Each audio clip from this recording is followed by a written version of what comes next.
Hello everyone and welcome to SmashBoxxTV's production of the 2014 Sylmar Open. I'm your host Terry Miller, the Disc Golf Guy.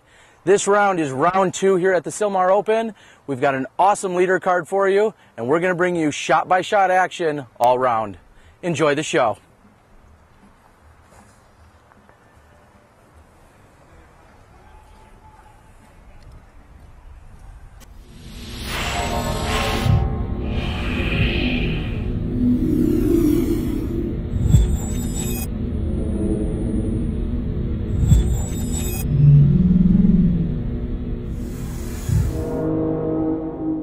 Legacy Disc is excited to support the live broadcast of disc golf. We feel this is the best way to grow the sport. Sit back and enjoy the show. Hello again and welcome everyone to the live broadcast here of the 2014 Sylmar Open. First to tee will be Max Nichols. Max shooting the hottest round today at 49. Also on the tee after him will be Kyle Ekman, who shot a 49. Andy Parkinson.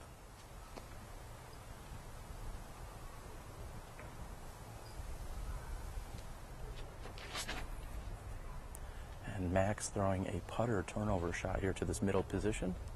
Come up just a bit short. Next on the tee, also shooting 49, is Kyle Ekman.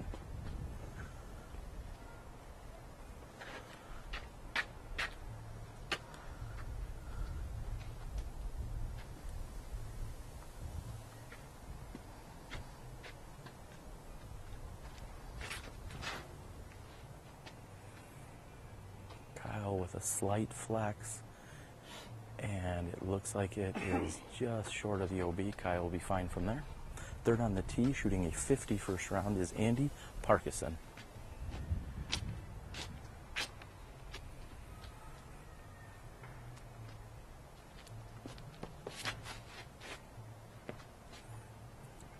Andy's going to need that to sit down as there is OB on the left-hand side. It has done so. Third on the tee, shooting a 51 first round, is Philo Brathwaite.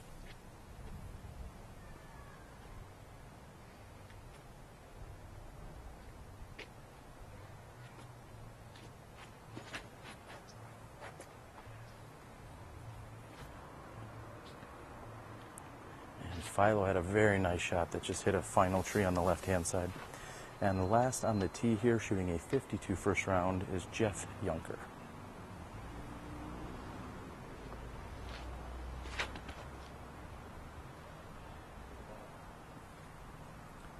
Jeff is just a bit short.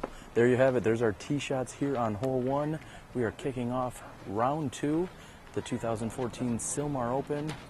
We're excited for an awesome show, some beautiful weather here at Veterans Park. Let's get to it.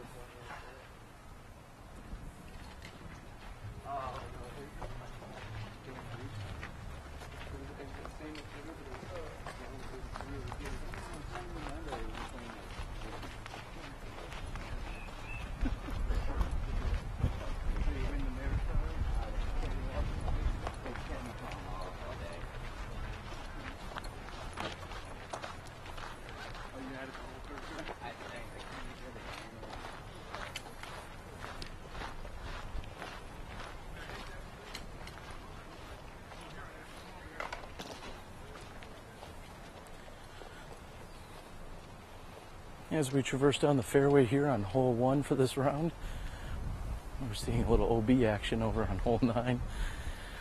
These players have already completed one round where they played to the toughest pin positions. Then the pins were moved for the second round, so slightly easier positions. And then when we go to the third round this afternoon, the pins will be in even slightly easier positions. So as the day gets longer, the score should get shorter.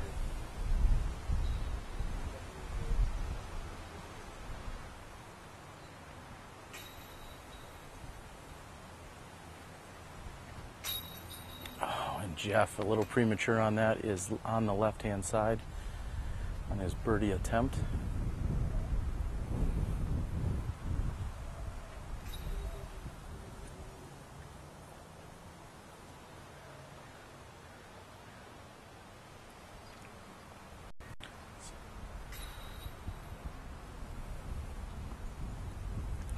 Ekman here has his birdie attempt. He was just a bit long in the pin. The sidewalk you see behind him is in fact OB. That'll come into play on a number of holes out here today. Just barely creeping in is Kyle's birdie putt.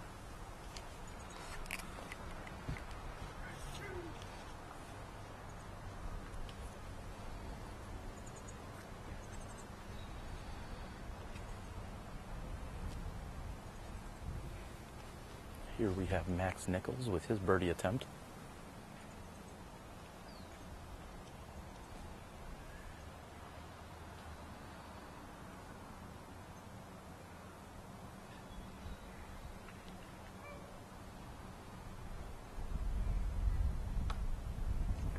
And feel a little bit of wind picking up here. We did not have any wind during this first round, so that is certainly going to play into effect here today for these players as the day goes on. Philo has about 30 feet for his birdie opportunity, maybe a little bit more than that.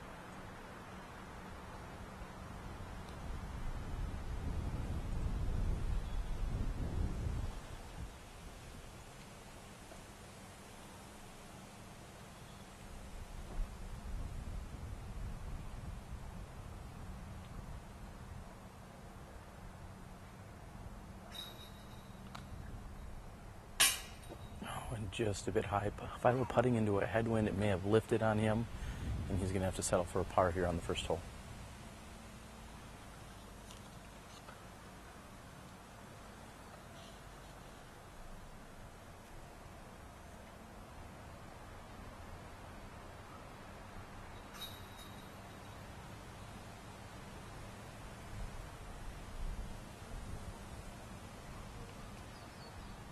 Oh, and Andy's putt did the exact opposite. It actually lifted and then dropped. The wind manipulated that ever so slightly.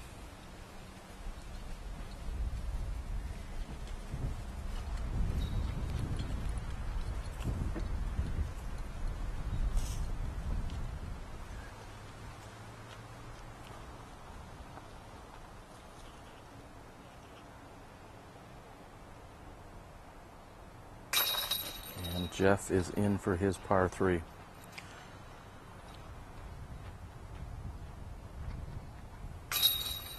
So here on our first hole, we have Kyle Ekman taking the outright lead. With his birdie, he has brought him to -6. The rest of the card will score pars. And there you have it. We'll move on to hole 2.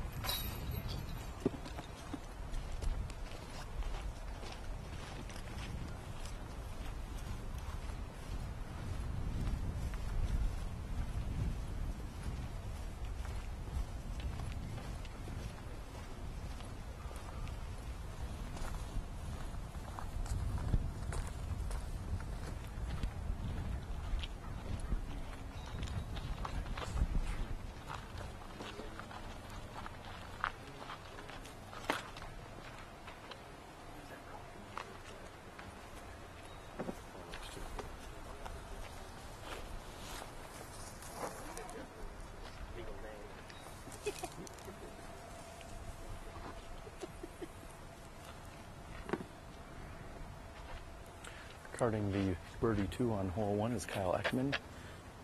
He is to tee off first.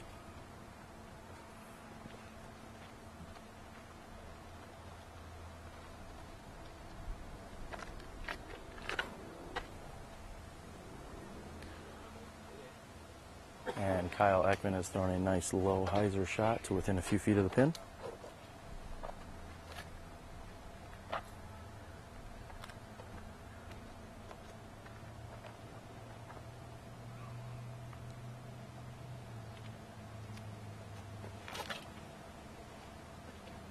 And Max Nichols looking to dial this in. Excuse me.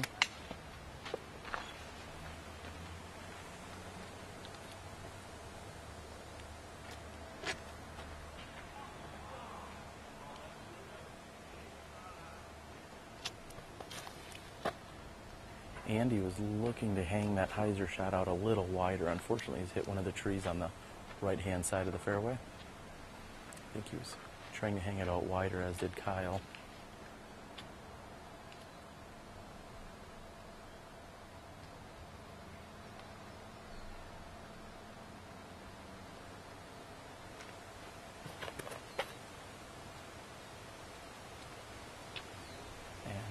Philos does not hyzer as much as he had hoped.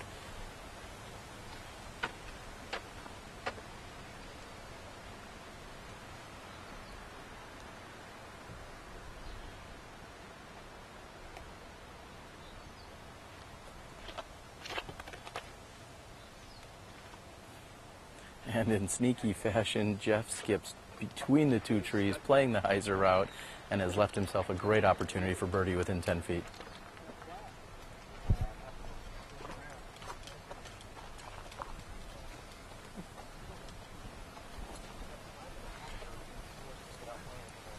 Again, welcome everyone here to Veterans Park in Sylmar, California. I am Terry Miller, the Disc Golf Guy, and we are bringing you our first ever live broadcast presented by SmashBox and Legacy Discs.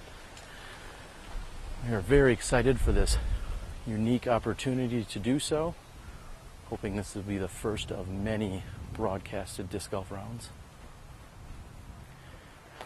Andy's simply looking to lay it up within 10 feet, and he's done so.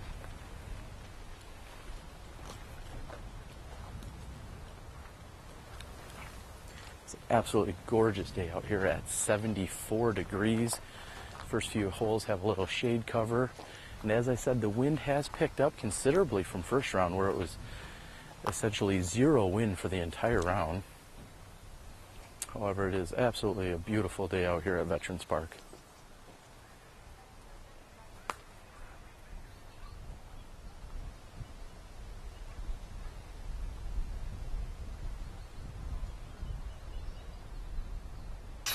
And Philo cans a beautiful birdie putt.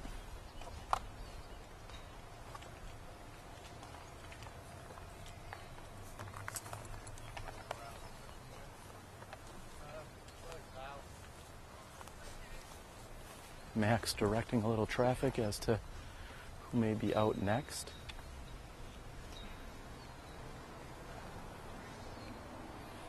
Looks like Kyle will be next to putt. Kyle's still within 15 feet of the pin.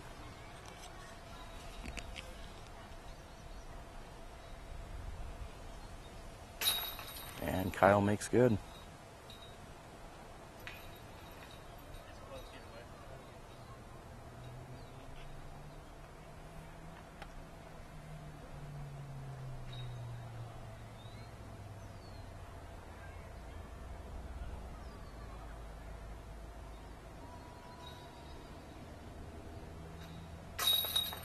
Oh, and that almost slid out the backside, but it is in for birdie by Jeff Junker.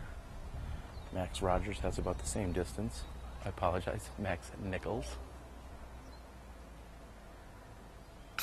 And Max makes good. One would think I would know Max's name after spending a great week with him down in Texas a few weeks ago at the National Tour event. I'm sure he'll excuse me for the mishap there. And we got a putt by Andy for his par. We're through 2 holes. Let's move on to hole 3.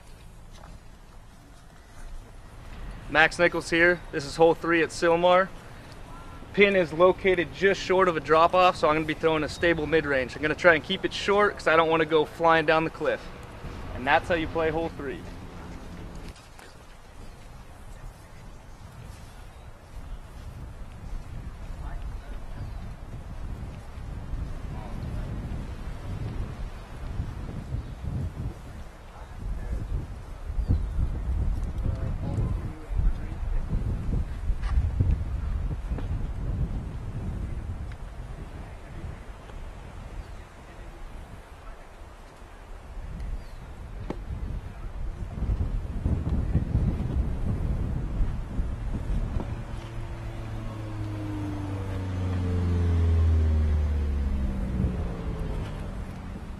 And after cutting back-to-back birdies to open this round, Kyle Ekman is first to tee.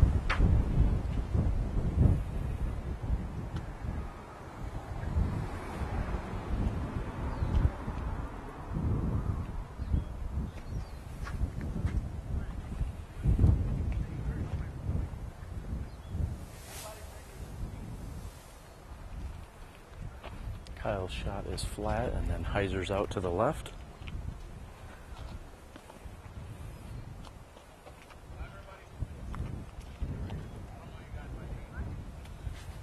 And Max taking the ultimate lefty route and gets a skip. Unfortunately, we're not sure if that's going to finish down the hillside or not.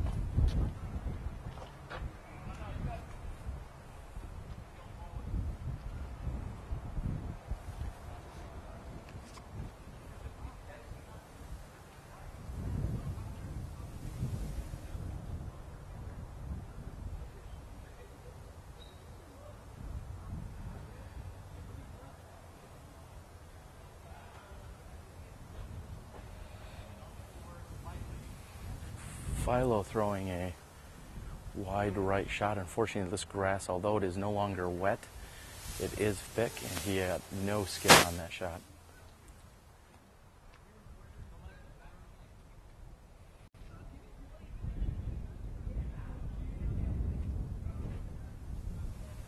And Jeff hits a tree, which carries him to the right, further away from the pin.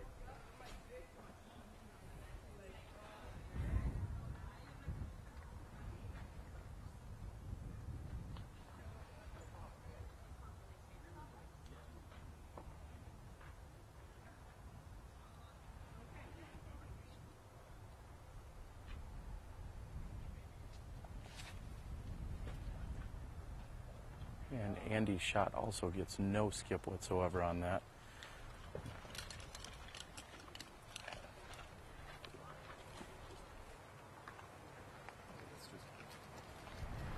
Max Nichols here. This is hole 3. As we walk down hole 3, this is a great instance of where the multiple pin positions out here today are going to play very differently on some of these holes. The first round, the basket was tucked up and over the ridge, so it was actually below where they were throwing from. The second round here, they're looking at it on the far left-hand side. And on the third round, it will actually be more of a straight shot with a slight finish to the right. So 3 very different looks at this hole throughout the 3 rounds here today.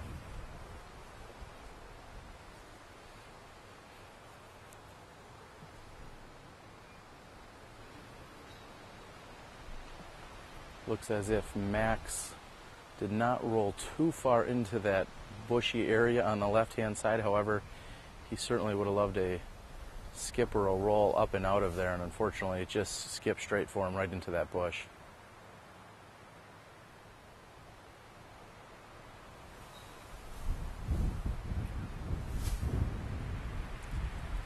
And the wind continues to pick up out here. This is going to play a major factor throughout today.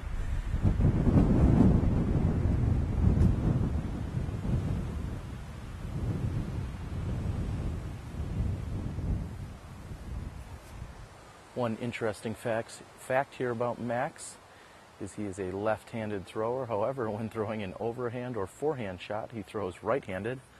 Very unique skill and attribute to have.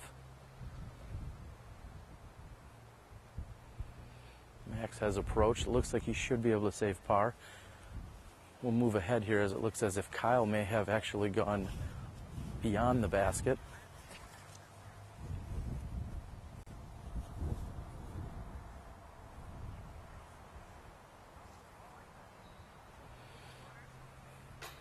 Oh, and Kyle's putt was good just off the front of the basket though. And already knowing he was laying up, Philo just throws to within 2 feet.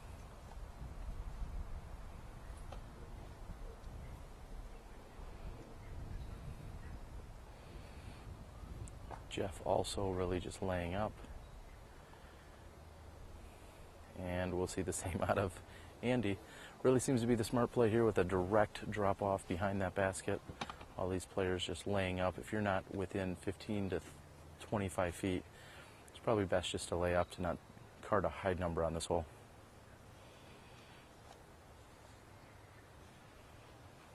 This is Max for 3.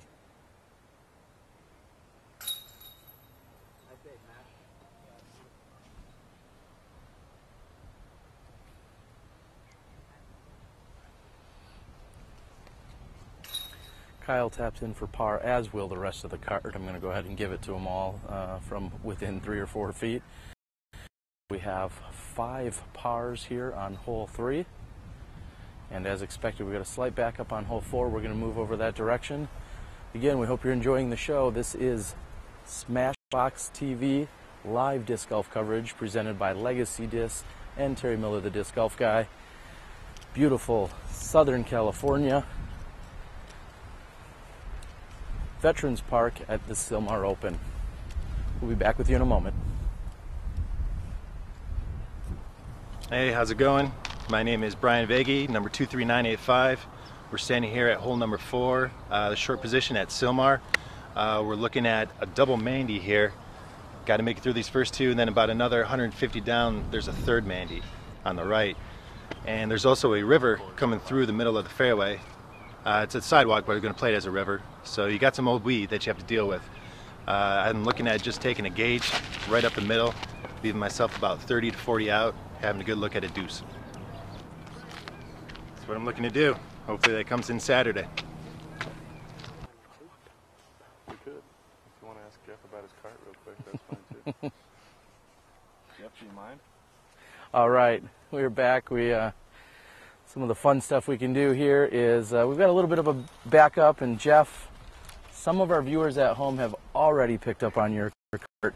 Tell us the story. I can throw both hands, so some disc in here for left hand, some disc are in here for right hand. Wow, so you have left-handed discs? Well, for instance, there's 2 Zach T-Birds, right-handed, left-handed. So when they get worn right-handed, it's not going to be a different disc when I throw left-handed again. That is something you don't see every day. So you're almost creeping up on Dave Thelberg numbers here. I mean, you really need a cart to bring all this. Have you ever thought about just like renting a trailer and maybe bringing one of those along? 50 discs in the bag. Okay, that's very interesting. I'm going to go ahead and ask, what's your favorite disc? I know this might be a loaded question, but what's your favorite disc? Super Rocks. Very nice. What happened on 14 the other day? Yeah. All right, you got a story about one of these. Aced on 14 yesterday. Steve Rico said I was the second person ever to ace that hole. Well, very nice. All right. Well, best of luck to you. Very elaborate cart here, and oh, you got beef jerky though. Oh yeah, gotta have the snacks, beef jerkies, peanut butter and honeys. Now you didn't rob a homeless person or anything. This is all yours, right? Every tournament. Okay. You guys in SAC call me Mr. Wonder Bread. Okay.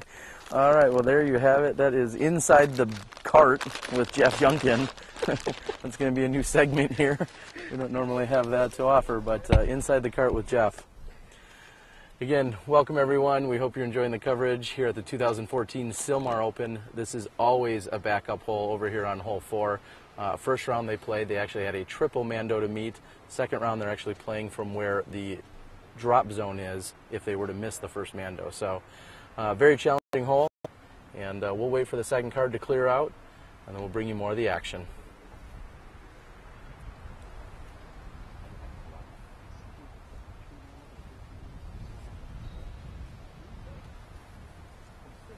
What did you get, Wonder Bread? What's that? That'd be your new nickname right there. That's what Zach called me. Wonder Bread. Mr. Wonder. 1, 2, 3. Is it supposed to say on the card? That's all.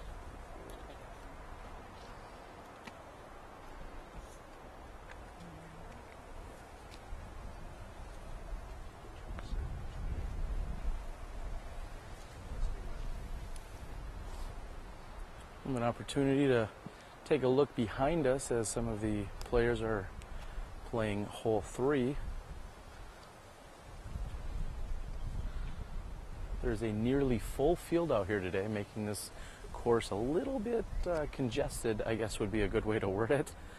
Nearly 90 players. There might have been a withdrawal or two this morning, but close to 90 competitors on 18 holes, making this a very, very full course. The players were treated to an option for lunch and they had a slightly longer break between the first and second round. However, between the second and the third round, there'll be a very short break and turnaround so that they can adjust scores. And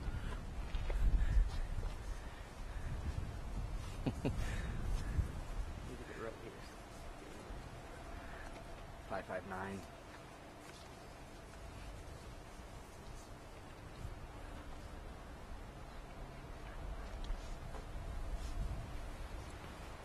as I said, hole 4 is one of the more challenging holes, even from the short tee. So we expect this to be a little bit of a backup here today.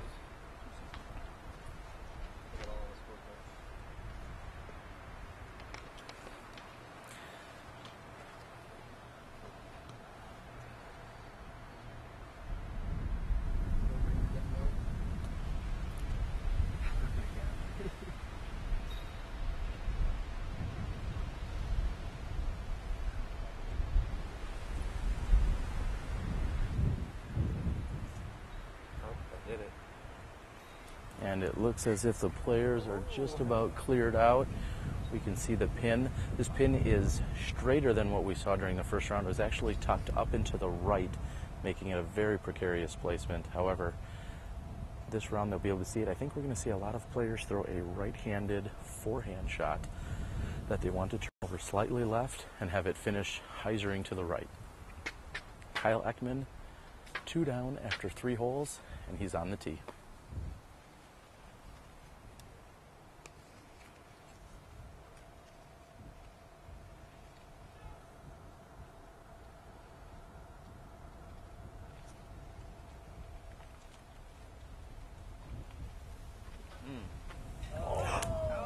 Oh, and nearly aced by Kyle Ekman. Very nice shot. He throws a low skip shot, which comes up and hits the side of the basket. Not taking long for us here at SmashBoxx to possibly record our very first live ace.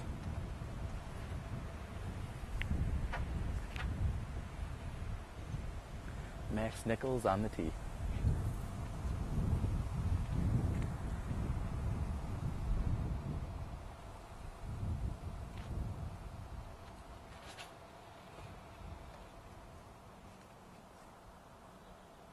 Max Nichols needing a little bit more hyzer on that shot.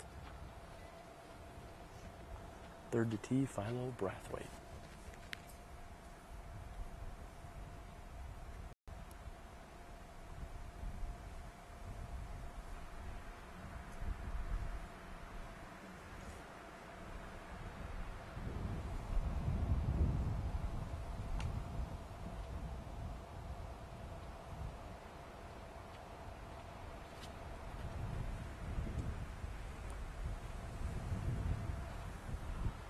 Philo has thrown a very nice forehand. It carry high and over the top of the basket.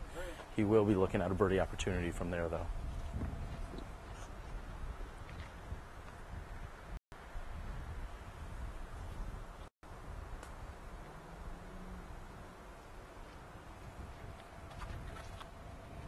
And as Jeff just told us, he throws both hands. And it does not look like that left-handed shot is hyzered enough for him.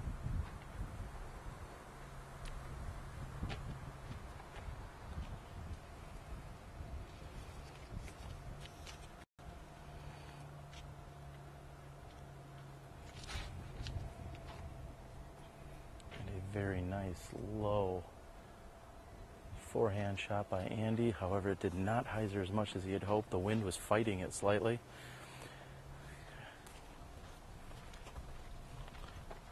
3 forehand shots and 2 left-handed shots off the tee here on hole 4.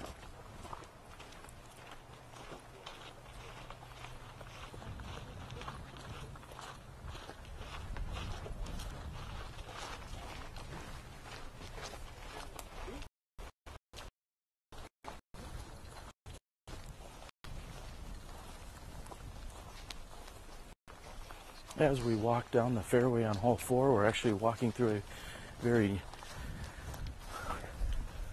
fresh set, we'll say, of wood chips strewn throughout. We saw last round some shots came up short and didn't get the skip they were hoping for. Also, it is certainly worth noting that this sidewalk that you see in front of us is played as if it were a river. So if players were to be completely surrounded by the sidewalk, they would in fact be out of bounds. You can be short of it and you can be over it. However, if you are completely surrounded by the pavement, then you're out of bounds.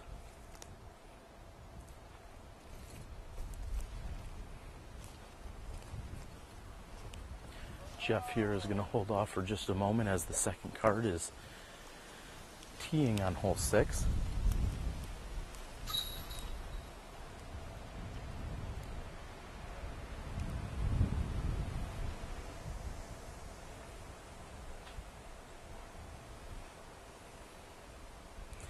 As you'll notice today, this course is very tightly packed together. There are some holes that are relatively close to other holes.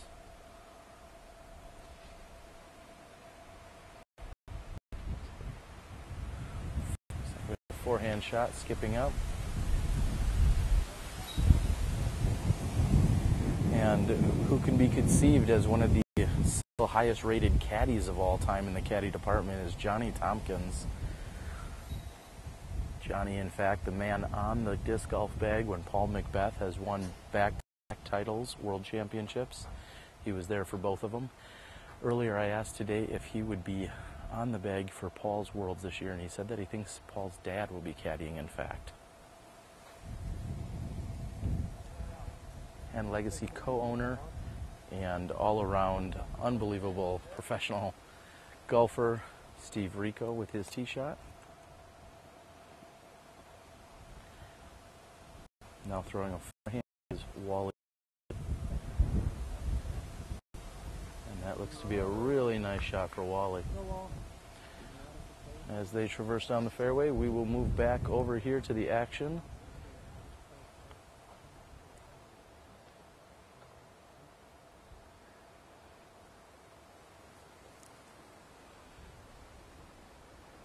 This is Jeff for his birdie attempt.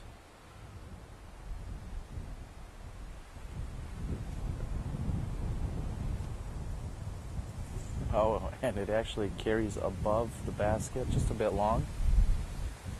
Interesting to note, as we saw, Jeff threw left-handed off the tee, as he discussed before he threw. However, seems to be predominantly right-handed, as he's thrown his first few tee shots right-handed, and as well as he putts right-handed.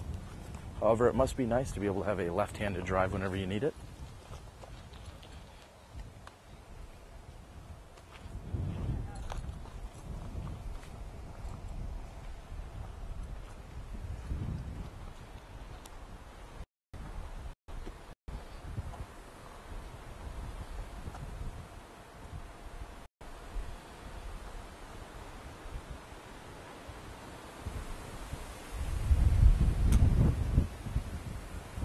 Wind continues to pick up out here.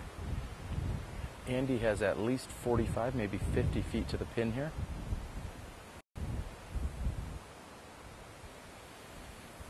Oh, and just off the front of the cage.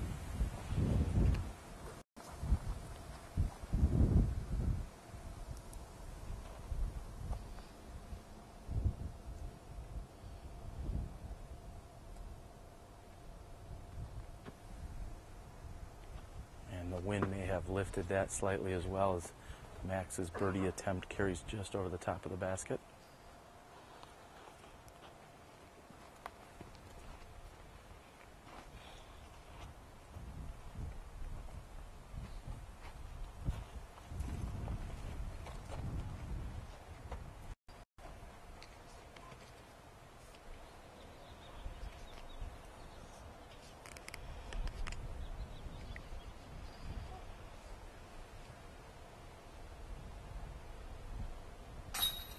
And Max makes good on his comeback putt for par. Max still remains at 1 under par after 4 holes. As you can see, Philo is actually coming in closer to the basket. Anytime that you are out of bounds or close to the out of bounds, you always have the opportunity to take at least a 1 meter relief. Philo has done so and made good on his birdie opportunity.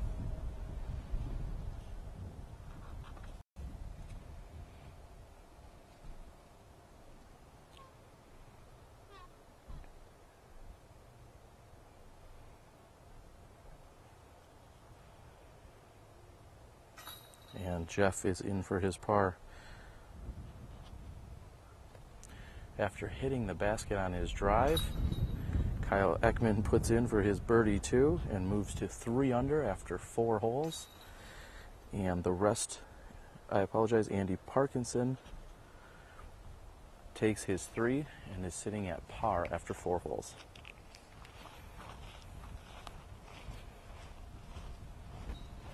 I'm Steve Rico. I'm here on hole 5 at Sylmar. The hole's about 320 feet, so I'm gonna try to hyzer flip maybe a fairway driver. There's danger on the left, so you don't want to hyzer out and go be over the fence. So I'm gonna power grip this shot with a fairway driver, get it to hyzer flip. Hopefully we'll have a good result.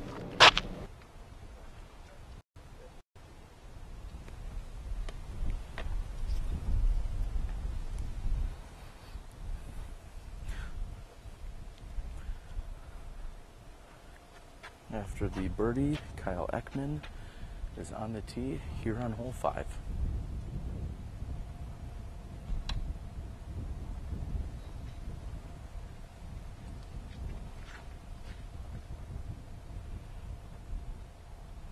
Looks as if Kyle may have thrown a putter of sorts. Good looking shot, right side of the basket.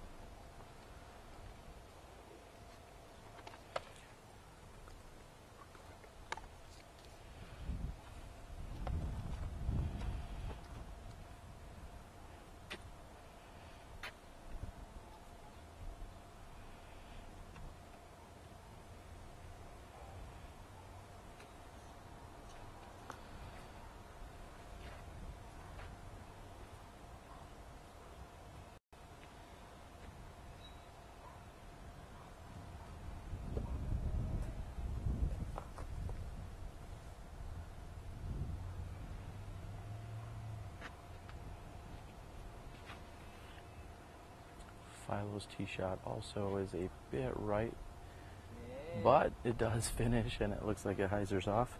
He should be in putting distance.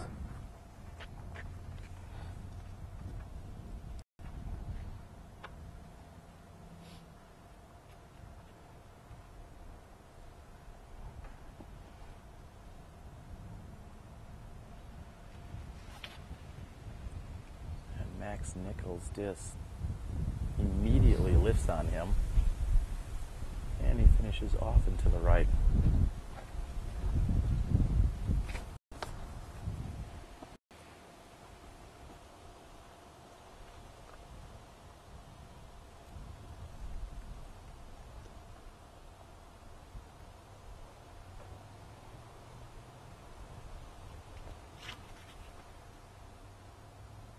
Jeff has thrown a laser at this basket. Looks like he's got a little too much heat on it.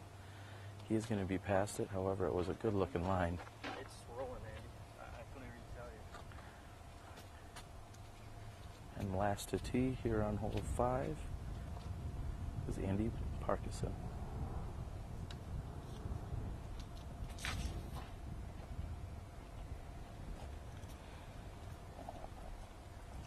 Andy's disc, which was heading right, kicks off a tree on the right-hand side and hits into the center of the fairway. You're enjoying live SmashBox TV coverage. This is the 2014 Sylmar Open presented by Legacy Disc and SmashBox.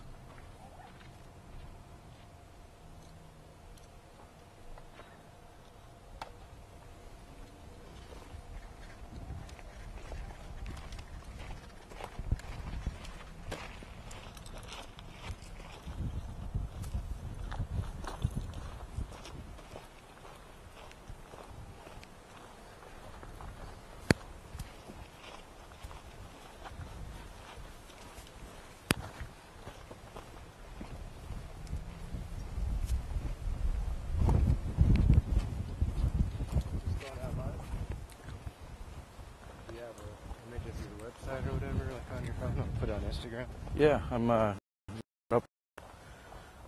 Philo here, we're walking down the fairway. Yes, Philo, we are completely live. It's actually out on YouTube.com right now.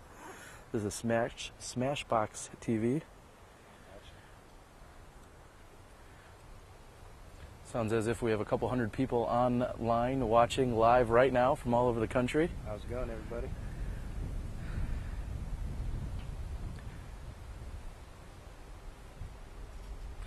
Philo, if you just, there you go. Philo's doing us a favor here and sending the message out to everyone so we can get more people in on the action watching it here today. We are bringing you whole round coverage of both rounds 2 and 3 here at the Sylmar Open.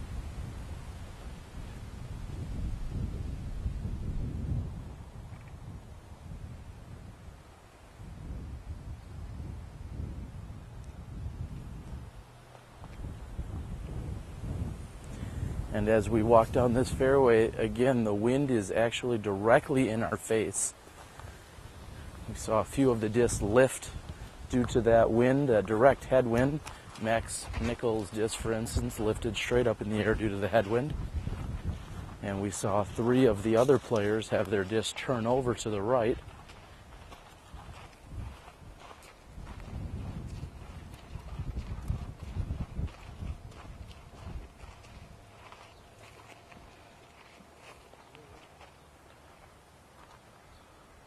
Looks as if Philo will be first to putt. He's approximately 30 feet to the pin.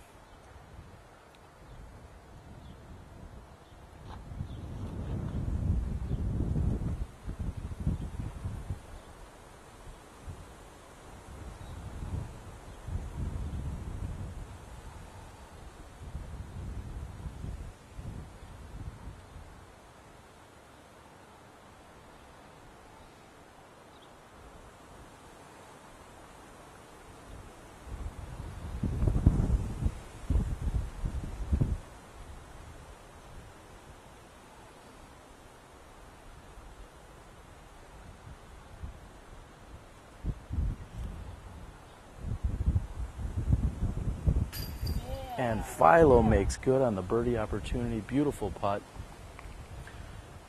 Right into the teeth of that headwind. Philo will card his 3rd birdie of the round here.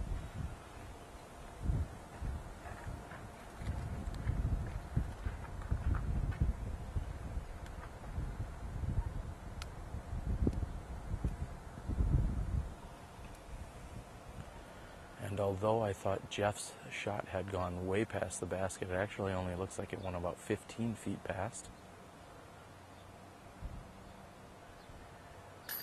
And he makes good on the birdie opportunity as well. He's got to be happy with that.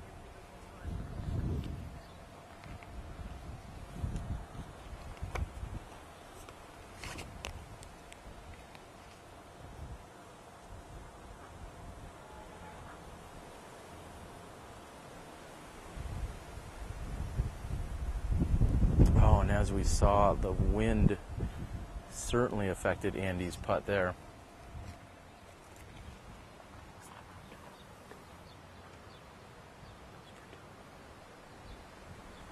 This is going to be Max Nichols for his par putt.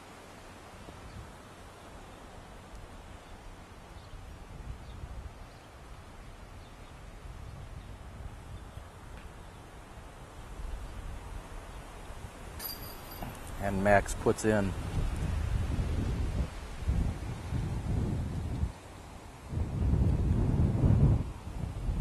And Kyle, who teed first, is in fact the closest.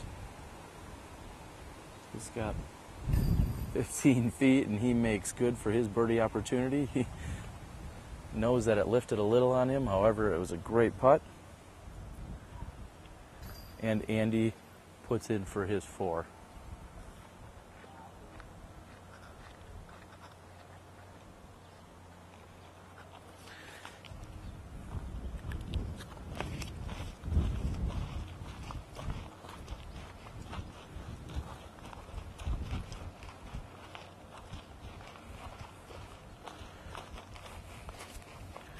As we move down to hole 6, this is in fact the furthest point away from Tournament Central and headquarters here at the Veterans Park in Sylmar, California. This is a We watch Max hand off the card. For those of you who haven't played in a disc golf tournament before, it's very common and customary for the individual players to take care of the scoring for the entire group for a number of holes. For instance, we have 18 holes out here today. We have 5 players on the card. That means that each player will probably be responsible for scoring for about 3 to 4 holes each.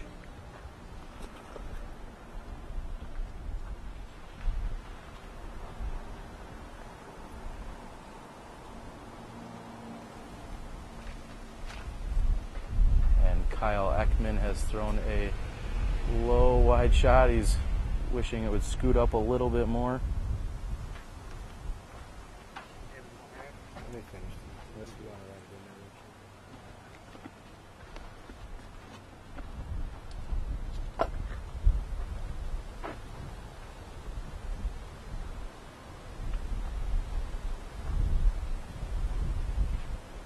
Philo Brathwaite, after carding a birdie 2 on hole 5, will be up next.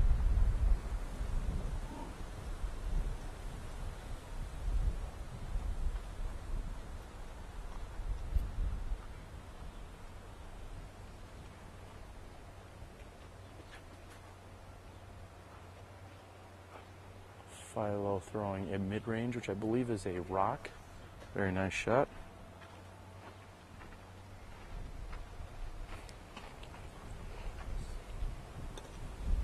Third on the tee is Jeff Youngkin.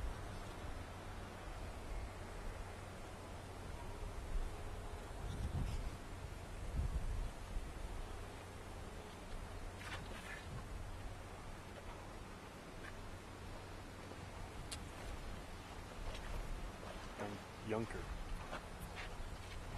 I have been politely corrected. Jeff Younker, I apologize.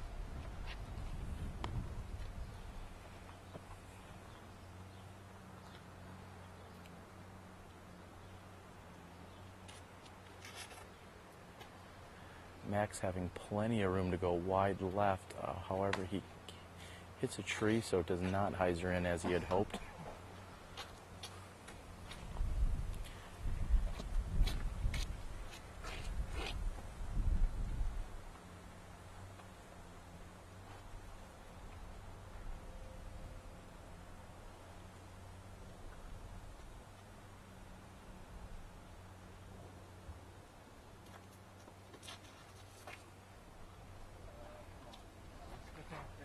Andy throwing a very nice shot within a few feet of the basket. Gives a little dance. This player's having a good time out here. I always say birdies are fun, and Andy is going to have fun on this hole.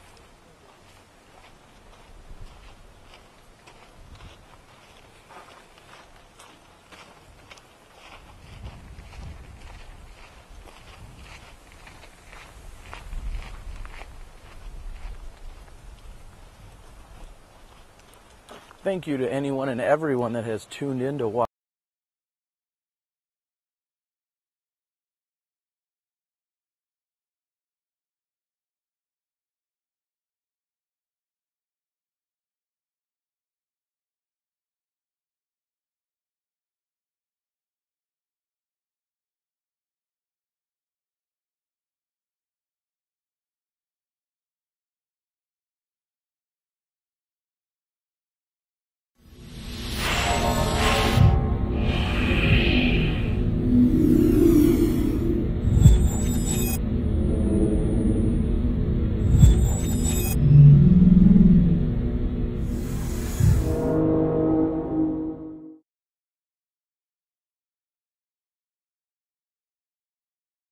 Legacy Disc is excited to support the live broadcast of disc golf.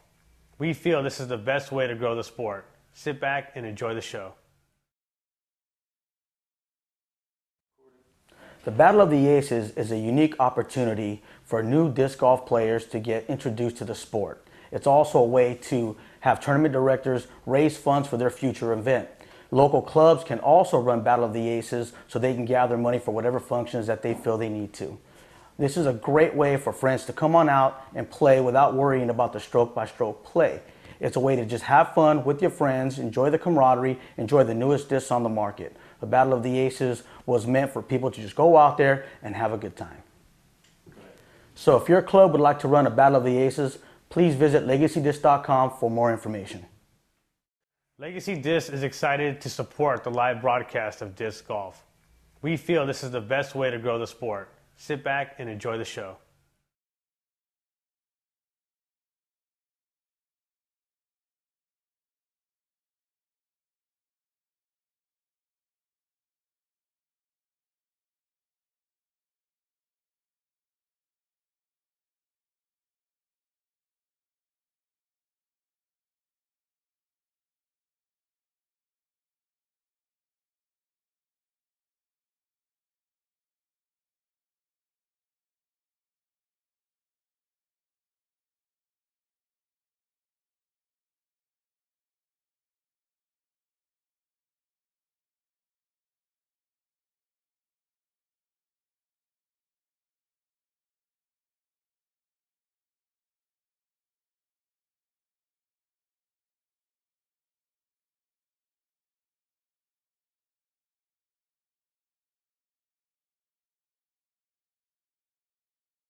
I'm the disc golf guy. I'm the disc golf guy. I'm the disc golf guy. I'm the disc golf guy. And this is my video blog.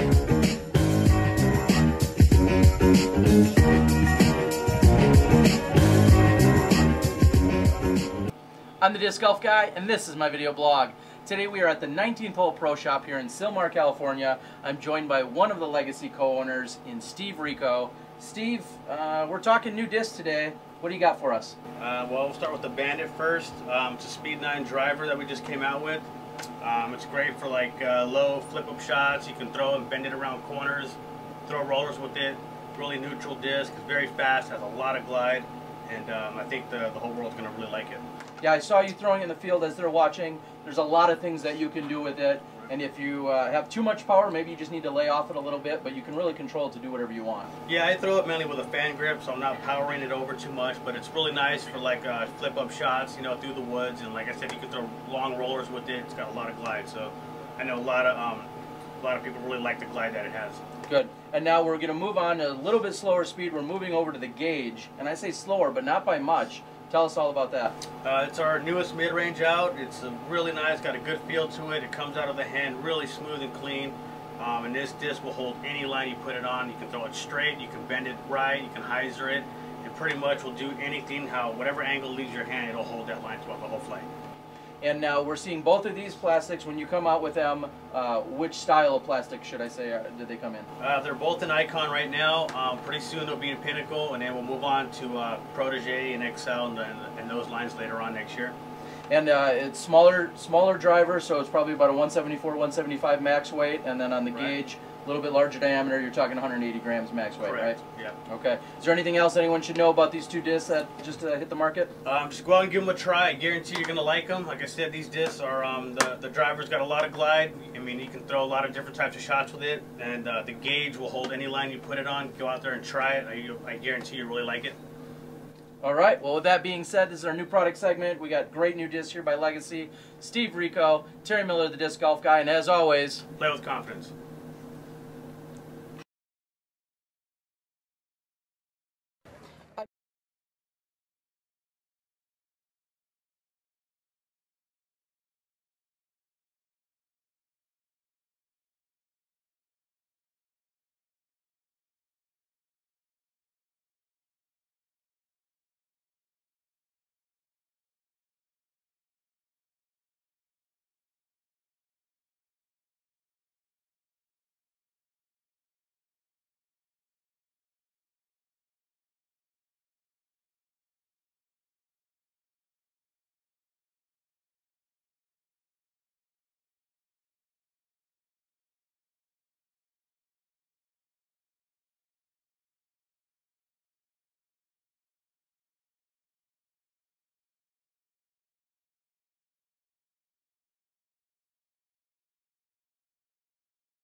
for birdie as well.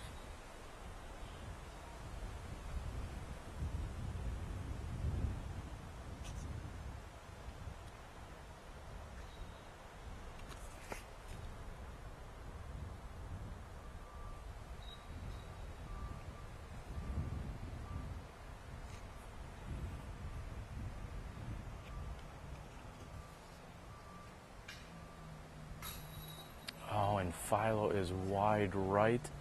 It looked like it was in or could have stayed in, and unfortunately it dropped. We'd like to thank any and all viewers and followers that just came over to watching us from Philo's Instagram account. He was gracious enough to go ahead and send out a message inviting more people to come watch. Thanks for tuning in. Again, you are watching round 2 coverage of the 2014 Sylmar Open. Max Nichols good for birdie.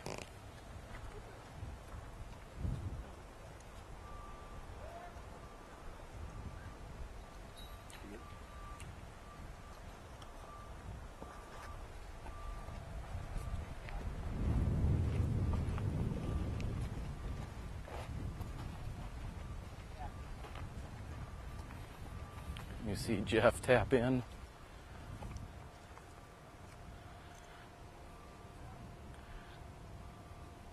Kyle has just 6 feet left for par. And Andy puts in for par as well. That was hole 7. Let's check out hole 8. This is hole 8. It's going to be in the short right pin. I'm going to be throwing a stable fairway driver, probably a T-bird. A lot of right-handed players might be throwing sidearms or turnover mid-range. And that's how you play hole 8.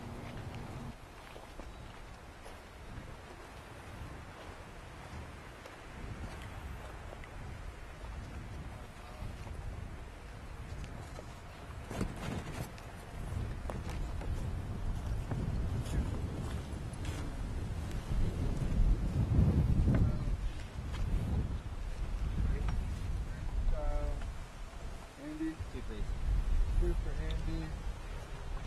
Philo. Spit out. 3 for Philo. Junker. 3, please. 3 for Junker. Andy Max. Is it me first? Yeah, you got 2 in a row, sir. You high roller, you. Next time. Uh-oh. Put his bag. Okay. He always does that. Just to clarify, Andy actually had taken a birdie 2 on the previous hole. After his bogey on 5, he has gone birdie on 6 and 7, and is currently sitting 1 under through 7 holes.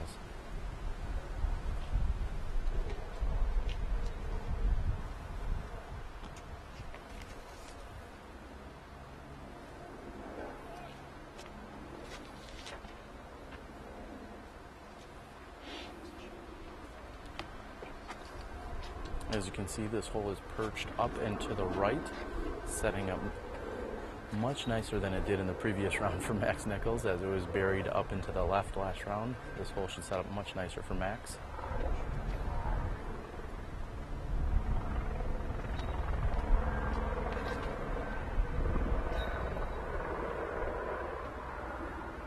And almost hitting the pole is Max. Great shot.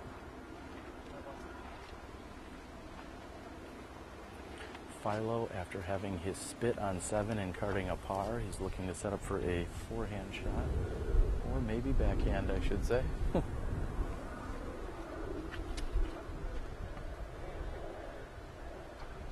He has turned it right and into the larger tree.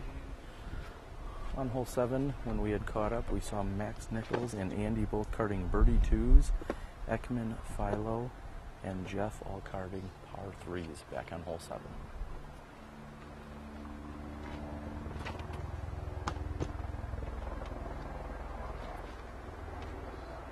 And Jeff gets hung up by the overhanging branches. Had it come in just under that, he would have been underneath the basket. However, a little too much cabbage up top.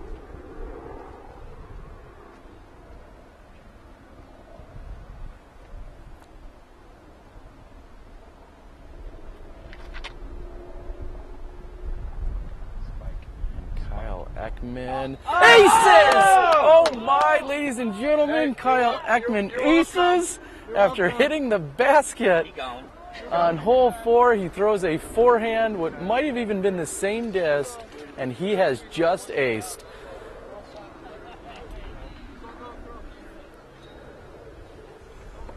So there you have it, ladies and gentlemen. It only took us 8 holes in our live broadcasting here on SmashBoxxTV, and we have recorded our first live ace by Kyle Ekman. Dialed it in on hole 4 and then came back out here on hole 8 and cards the 1. Congratulations, Kyle.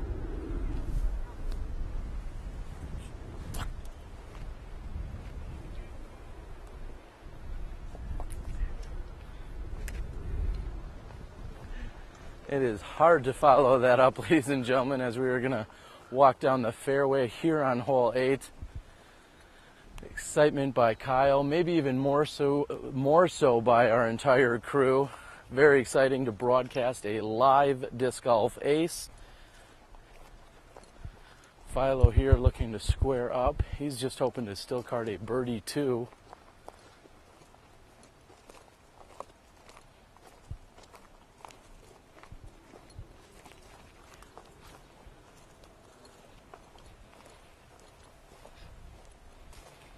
This hole perched on top of a slight incline.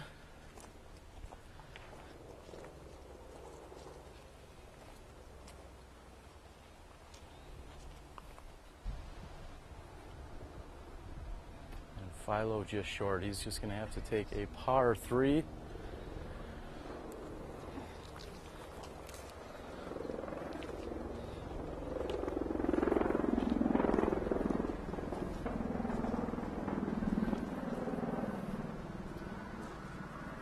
This is going to be Andy Parkinson's birdie attempt. He's got about 35 feet to the pin. It will throw at least that far, being slightly uphill.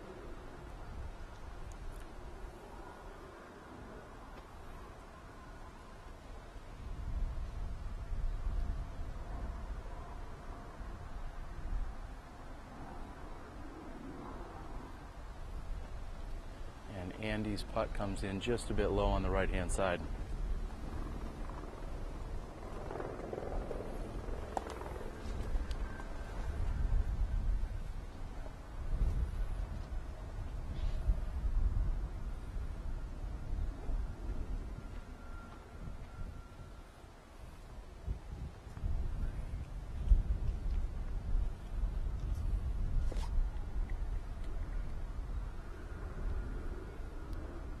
Jeff's putt is up, and it looked good right out of his hand, and it just came up a little bit short.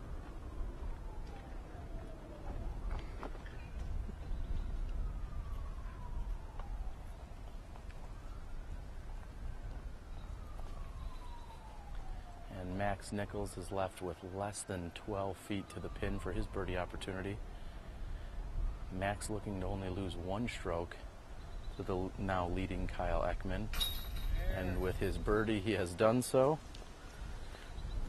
Andy, Philo, and Jeff all losing 2 strokes to Kyle Ekman here on hole 8 due to Kyle's amazing ace.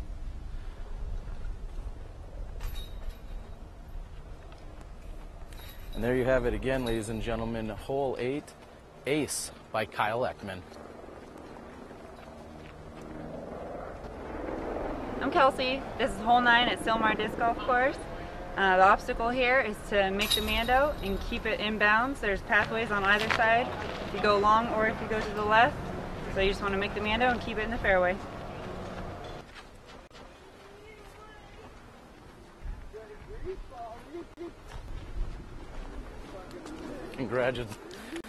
Congratulations coming in.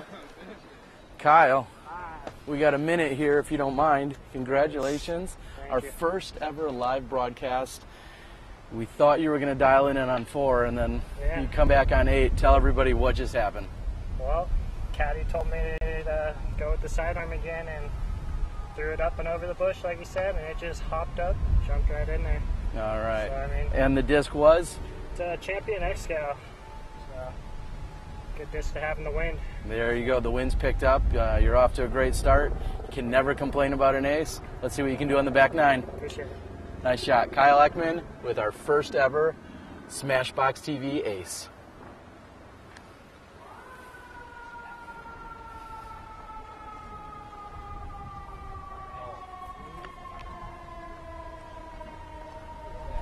First tournament ace ever. Oh, I've Kyle. played tournaments for 10 years now, playing open since 07. That's the first one that's ever stuck in that basket. First ever tournament ace. Now, First tournament ace. we'll wait for this. And then to follow that question up, Kyle, being your first ever tournament aces, how many aces would you say you have in your career? I'm sure people will want to know that. It's probably closer to 35. 35. Yeah. All right. And now, was that the same disc or not? I was guessing it was, but was that the same disc that we saw on 4? Yes, it was the same disc. Okay. All right. Very nice. All right. Best of luck to you. Thank you.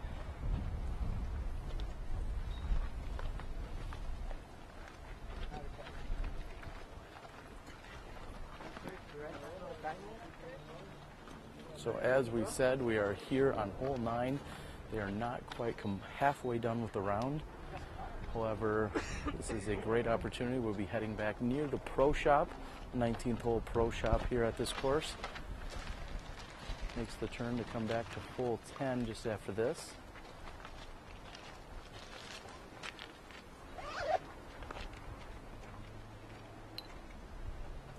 We've got some action down on hole 10. We have some players putting down on hole 10.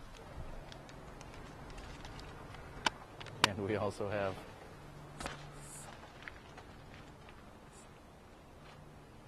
some dollar bills being handed to Kyle Ekman Nice putt, Kyle. in just a moment. There you go.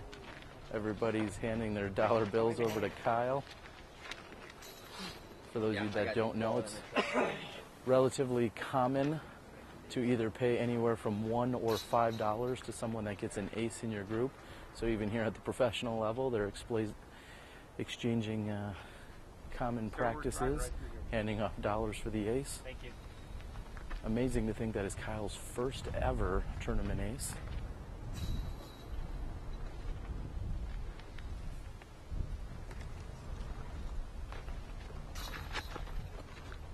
We're going to get in position here on hole 9. Let's see how Kyle can follow up after acing.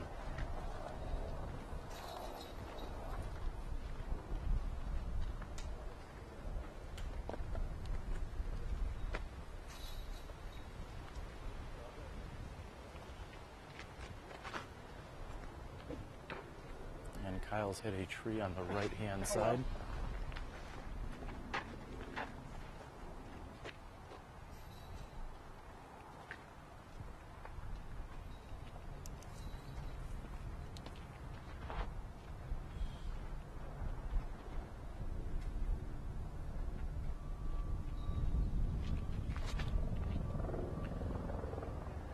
Max Nichols throws a very nice shot, just looking to sit down, and he is within 10 feet of the pin.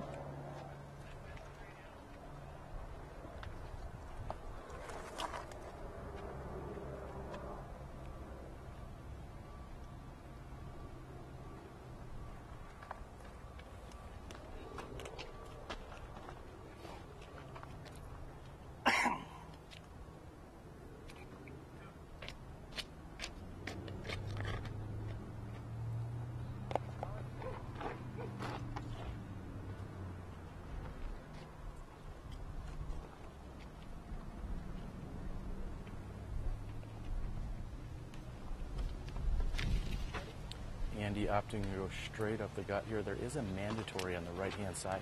There is a blue arrow on the tree, and all players must go left of that arrow.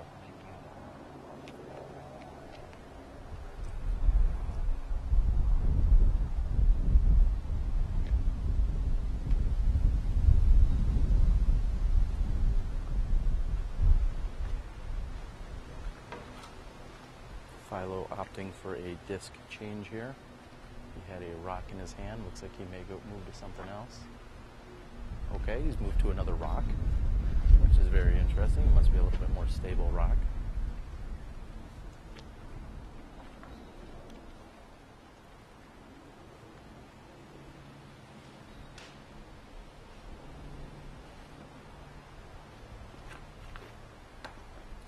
Unfortunately, hits the left-hand side of the trees, does not make it through the initial gap.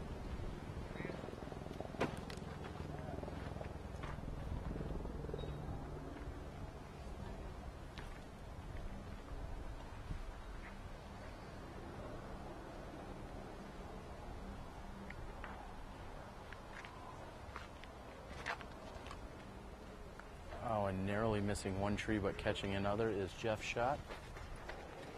The game inches, bro.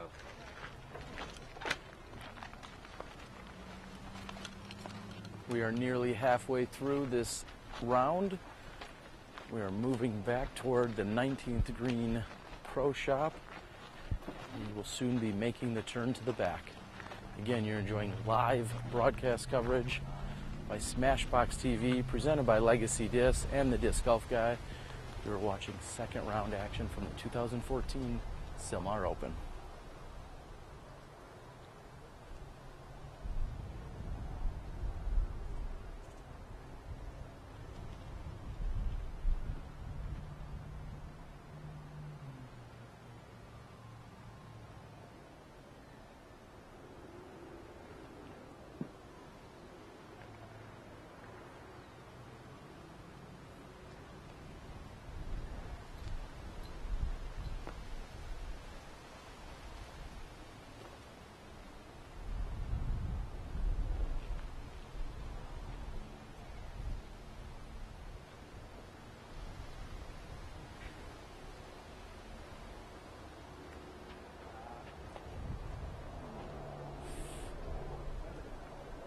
Philo looks like he may have thrown his approach too hard.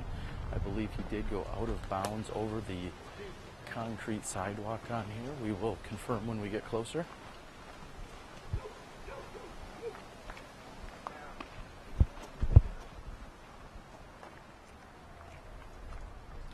Next to throw will be Kyle Ekman.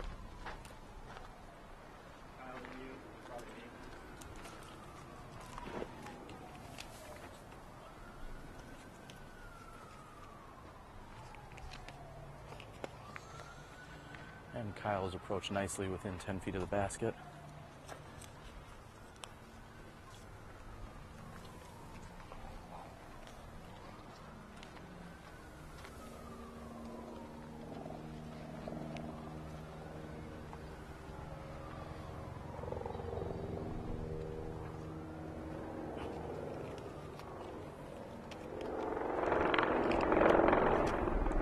Andy going with a forehand. Very nice shot. Placed it right underneath the basket.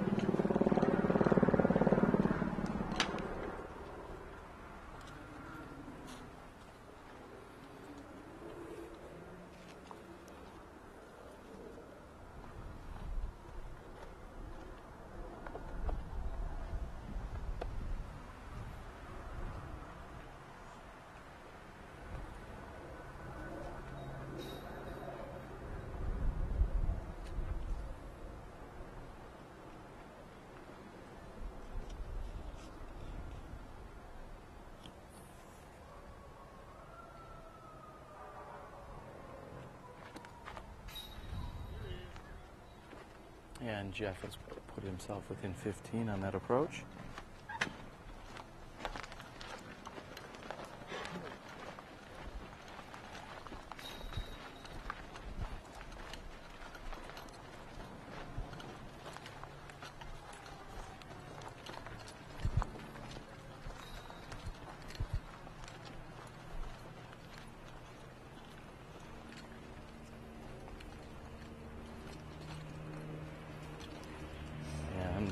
As I had suspected, Philo did carry out and over the cement walkway here, which is considered out of bounds. The walkway and beyond on this hole is considered out of bounds.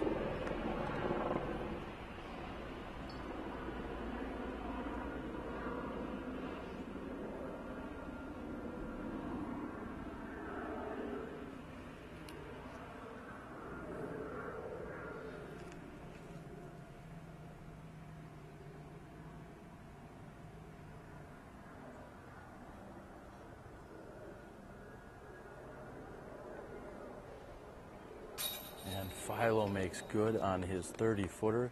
That is to card him a bogey 4 after going OB on his second shot.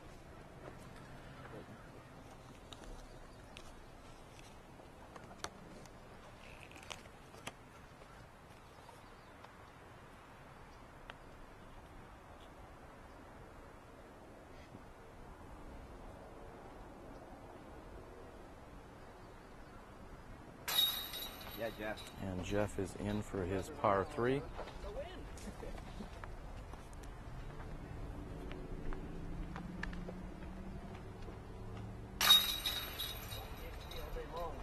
Andy has also put in, as does Andy will put in, as has Kyle. And Max cards the sole birdie 2.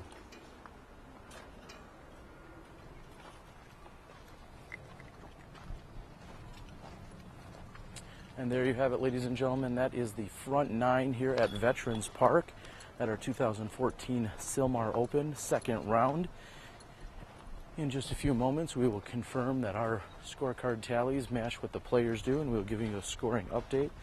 We can tell you that Max is very close to Kyle Ekman. However, with Ekman carding that ace, looks like Ekman may have him by a stroke. We'll get some final tallied scores for you from the front 9 in just a few moments.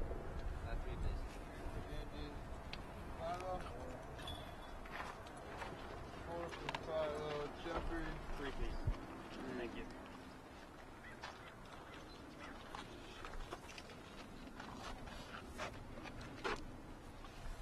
First on the tee is Max Nichols.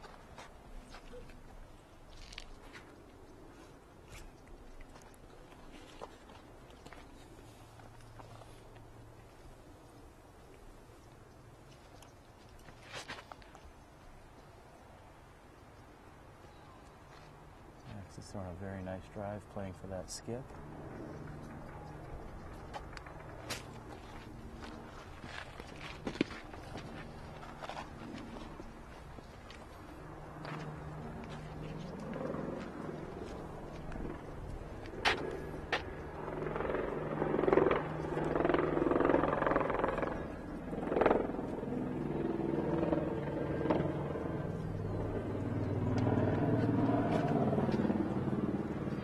Kyle Ekman able to go to the right, however, needed a little hyzer angle on that.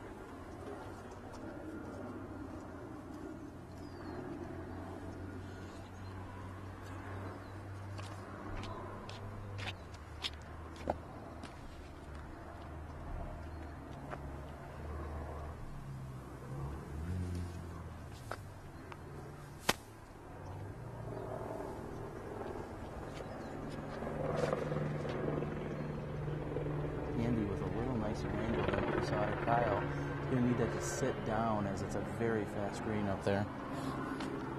You did the Kyle Ekman skip. You gotta find faster though. I know, well, I knew down there.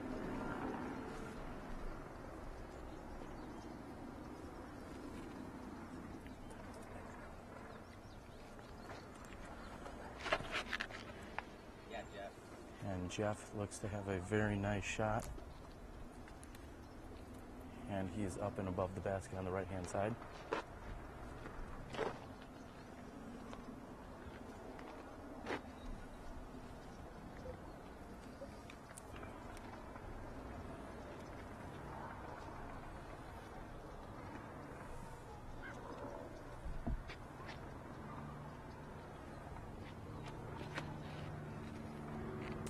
Philo taking a nice right-handed shot. Looks like he's going to need a little bit more on that. He may have slightly underthrown that. And just before we walk down the fairway here, we're going to give you a quick scoring update. We check, what are we looking like on the battery? Hello again, everyone, and thank you for tuning in. As I said, we are at the turn, making our way onto the back nine. We're going to go ahead and give you a quick scoring update as my scorecard checked out with the rest of the players. Max Nichols is sitting at 4 under, shooting a 23 on the front nine. We have Kyle Ekman at 6 under par. That ace certainly helps, sitting at 6 under par, shooting a 21 on the front. We have Andy Parkinson shooting a 1 under par, a 26, and both Philo and Jeff shooting 24s, which is a 3 under par. So very tight race. Max and Kyle were tied going into this round at 5 down originally. Now we have Kyle at 6 down, just on the front nine, putting him at 11, and Max is at 9 down. That ace being the 2-stroke difference right now. Let's go out and we'll enjoy the back nine.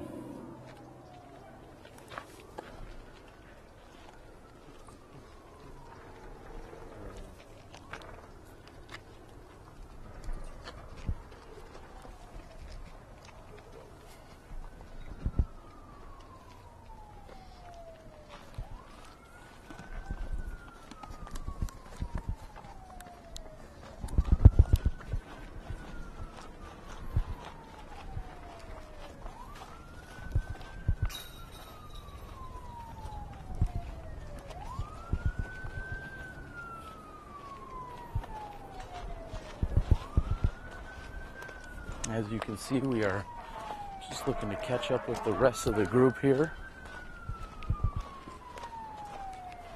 Quite a few of the trees have been trimmed up or taken down on this hole throughout the last few years. We've just seen Jeff Junker lay up. This is a very fast green. I think you will notice that on the back nine there seems to be a little bit more elevation. Final few holes playing uphill. First couple of holes playing up and down this hill. So we'll enjoy a little elevation change.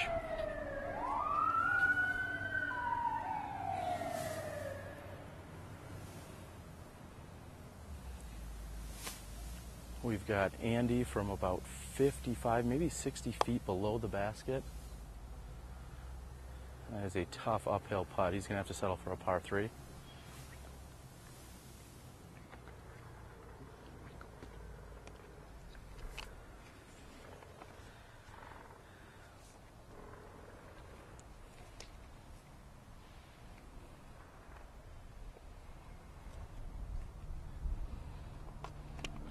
After some consideration, Philo makes probably the smarter play here by simply laying up. As I said, with this basket placed the way it is, it's very easy for a disc to get up and roll away.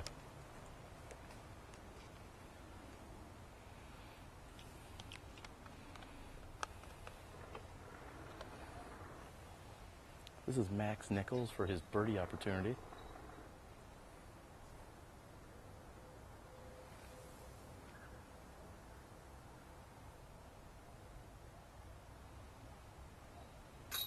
And Max makes good on the birdie here on hole 10. As these players move in to possibly just tap out, we'd like to thank all of our sponsors and contributors that have already stepped on board with helping out SmashBoxxTV. That includes Mike and Michelle Cousins over at Sandy Point Resort and Disc Golf Ranch, sandypt.com. Check them out. One of my favorite places in the planet to play disc golf and to vacation. Also Keen Footwear, who has been a supporter of the Disc Golf Guy video blogs, and has stepped up and helped out disc golf in a major way over the last few years by creating some of the greatest disc golf shoes out there. Recently released is the Nasu disc golf shoe. Of course, we have to thank our broadcast sponsor in Legacy Discs, Steve, Bamba Rico, Freddie, Steve Valencia, and the rest of the crew over at Legacy Discs have stepped up in a major way to get us up and off the ground. They know that in order to grow the sport, things like live broadcasting needs to take place. They're excited to partner with us, and they're excited for other partners to come on board, including other disc manufacturers and anyone else that wants to get on board and support our broadcasting efforts. So huge thanks to Legacy Discs for everything that they're doing and everything to make this happen here at the Sylmar Open.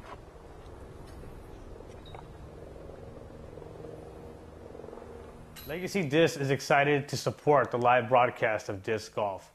We feel this is the best way to grow the sport. Sit back and enjoy the show.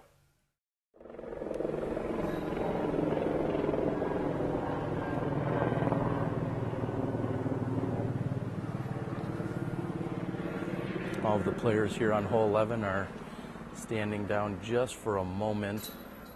Oh, and Brian Vadgi's putt stays in the basket.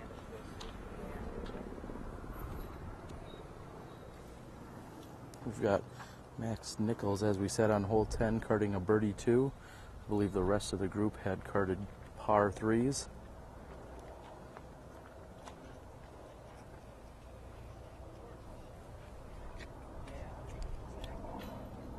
Oh, and just creeping in. We've seen a number of those today. And as they say, that's why you don't draw numbers or have pictures on the scorecards. In is in. Max Nichols on the tee.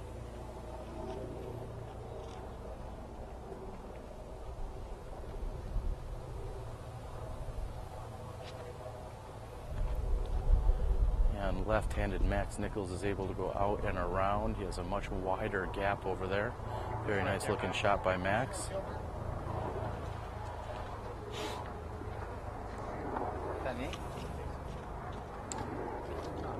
Andy Ferguson is on the tee.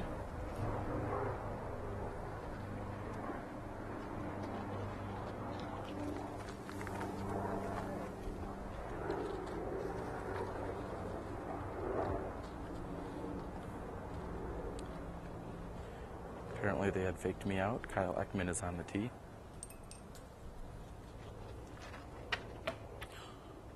And Kyle hits a branch that is hanging off this tree. He gets a good kick to the left.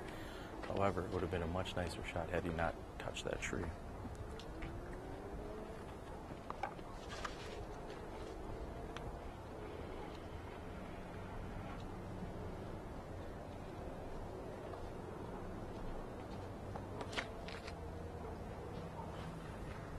And Andy's shot looks to be a little bit low. He's going to need some skip for that.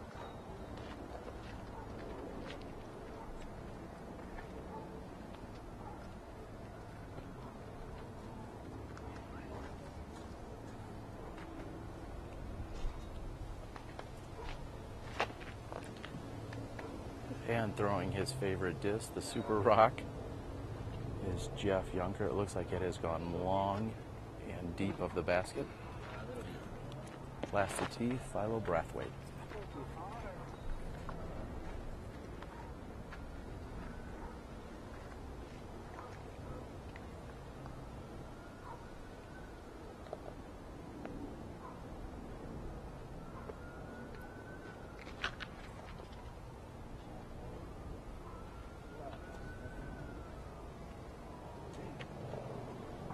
Philo with what looks to be a pretty nice shot. We are going to move down here. We are on hole 11. Getting a little enthusiasm from the gallery beyond. Hi, I'm Bamba Rico. I'm here on hole 11 at Sylmar. The shot is a low line drive, about 300 feet straight. Needs to die off at the end, just a little bit left. If there's a headwind, you got to play with something stable. Some people choose to go with 2-finger around the back side over here, which is also a favorable shot. It's not too tough of a shot, but you got to be precise with it. As we descend down the hill here on hole 11, we notice that this is one of the more significant declines that we find on the course, all just to turn around, and on hole 12 we will go back up the hill we just came from. You are enjoying the views and sights and sounds of the action here at the 2014 Sylmar Open. We are at Veterans Park in Sylmar, California. This is the second of 3 rounds that these competitors will play. They played a more difficult and challenging layout this morning. They had a 1-hour lunch break as pins were being moved. And after this second round, the pins will all move yet again, so you will essentially see an entirely new course in just a few hours. Kyle Ekman has a layup.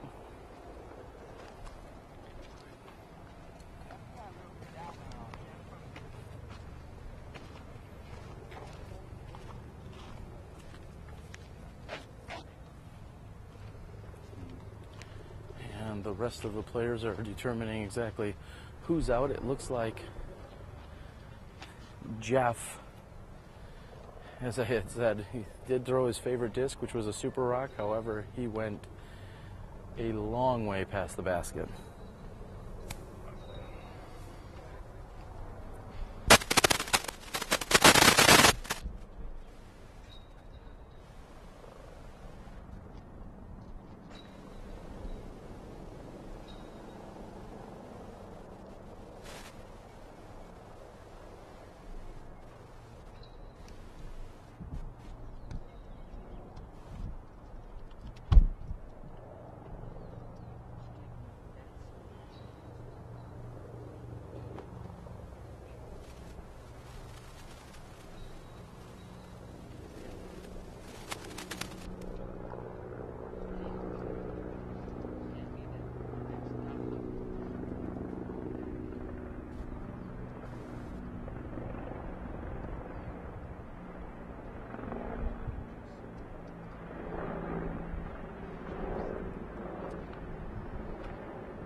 We're going to back up out of Andy's way here.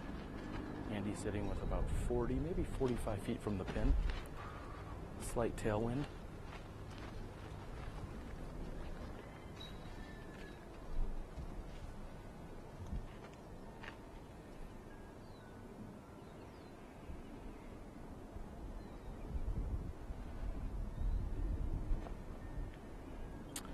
And just a bit short for Andy's attempt here.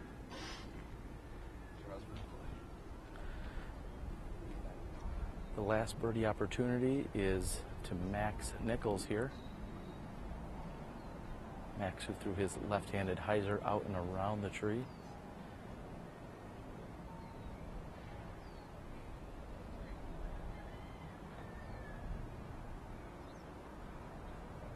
And Max makes good on his birdie opportunity. He again carded the only birdie here. Max picking up 2 strokes on his card mates here on the last 2 holes.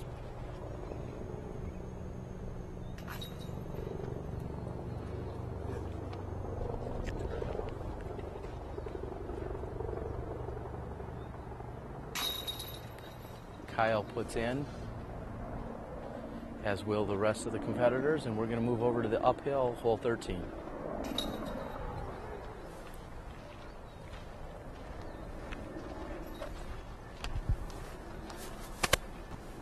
This is hole 13 here at Sylmar. It's one of our signature shots. The shot is about 270 feet down the fairway on the right-hand side. Most people like to throw a 2-hander flick shot on this. Just throw it flat and let it fade off at the end by itself.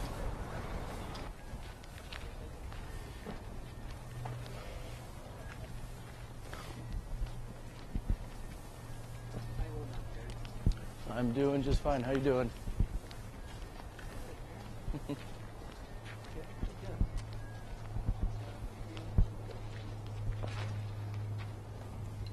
watching Patrick here on hole 15.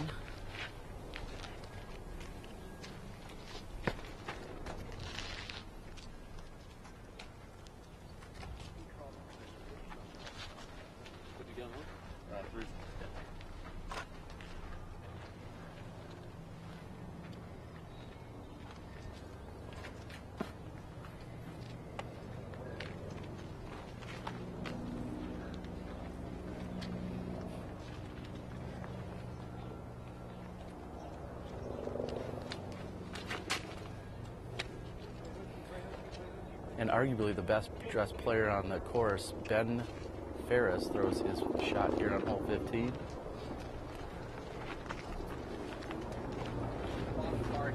Watching the card. Our card is standing down, and on the tee is Max Nichols.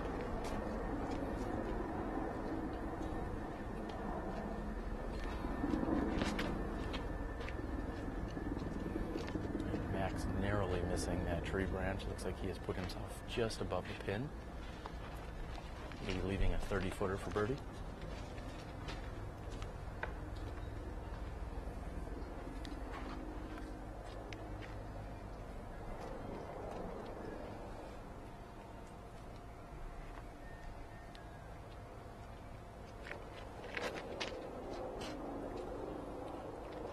Kyle going with a forehand. He needed a little more power on that. He's going to finish short and right of the pin.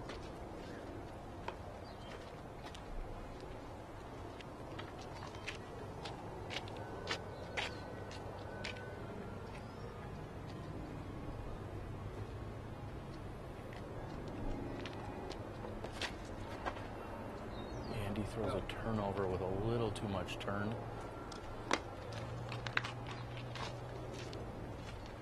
Presume he'll be busting out his lefty shot, and he is doing just that. We'll see Jeff going up left-handed.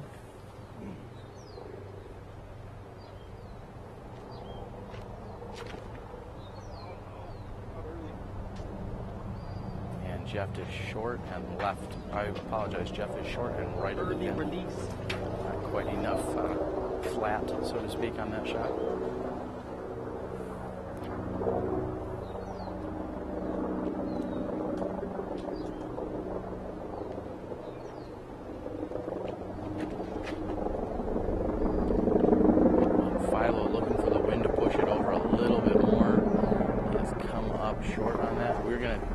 Walk up the hill here on hole 12. We hope you're enjoying live coverage of the 2014 Sylmar Open second round.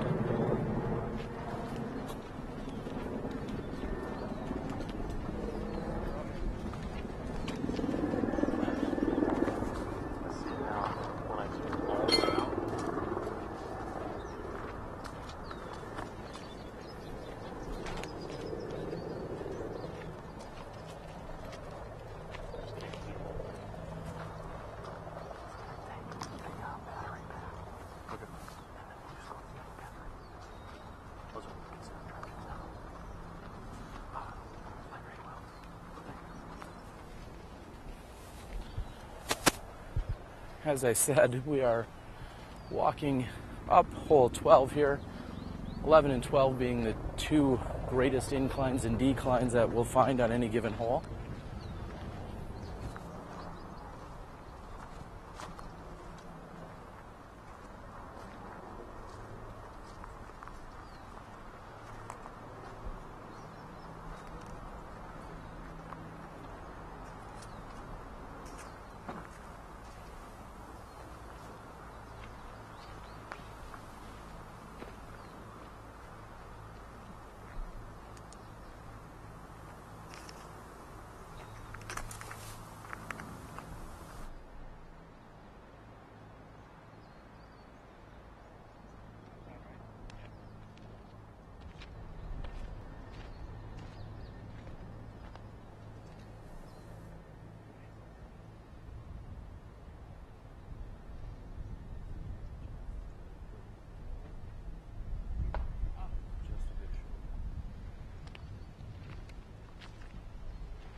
Philo is wide right.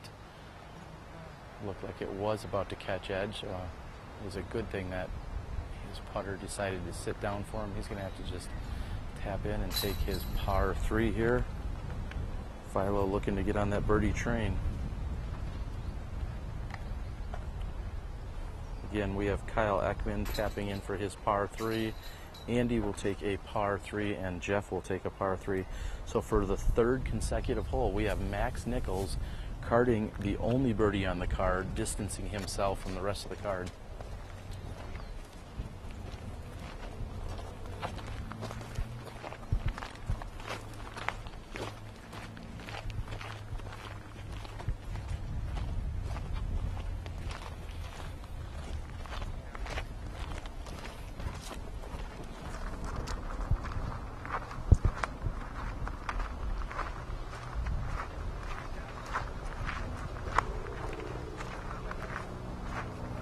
Steve Rico. I'm on hole 14 at Sylmar. The hole is about 300 feet, dead straight. You have to hit the initial gap. It slightly goes downhill towards the end, towards the basket, and this is where I throw my gauge. You got the scores? Max.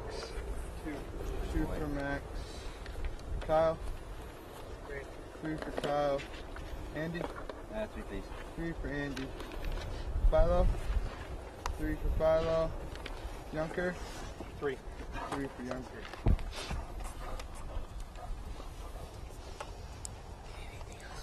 Whoa!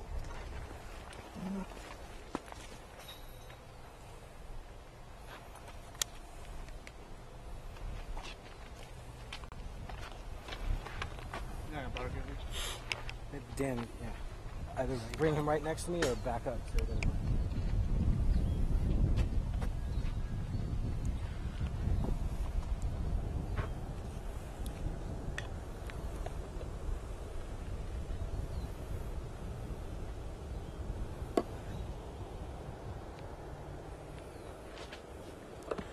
We're on the tee of hole 13. Looks like Max has hit a tree and kicked off into the right.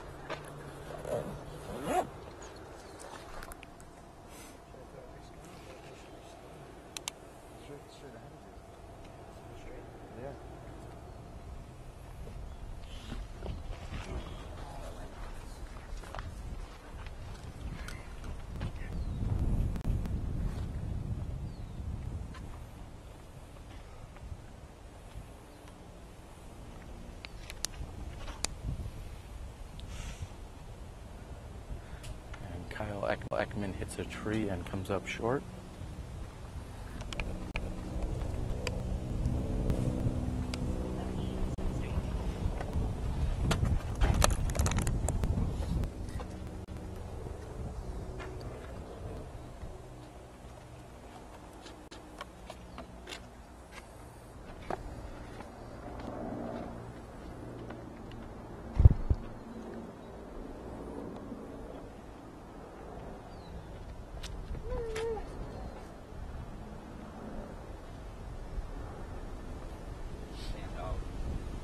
And Andy's shot is off and to the right. Dan, you need to move him like 50 feet away from me, or he's going to park.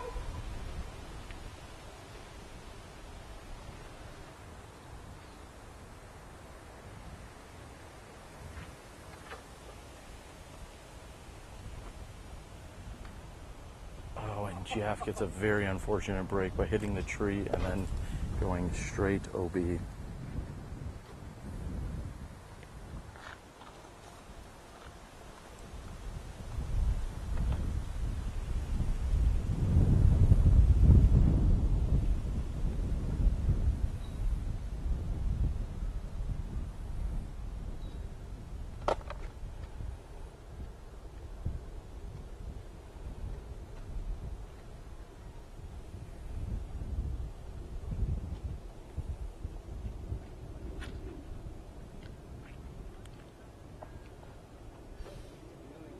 Philo hits the tree on the right-hand side and comes up short. We are here on hole 13. I am Terry Miller, the Disc Golf Guy, and we hope you're enjoying our live coverage of the second round. These players are on the last 1/3 of the round, and I already know that they will be looking forward to yet shorter and easier pins that they will play on the final round in round 3. Stay tuned. More live disc golf brought to you by SmashBoxxTV as well as Legacy Discs.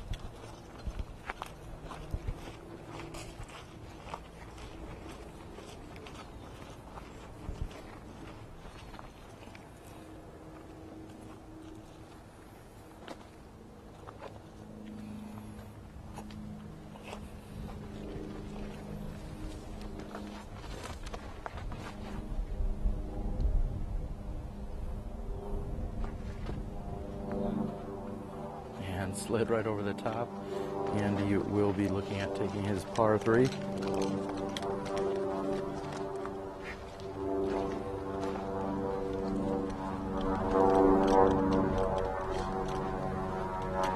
Philo has approached looking for his par.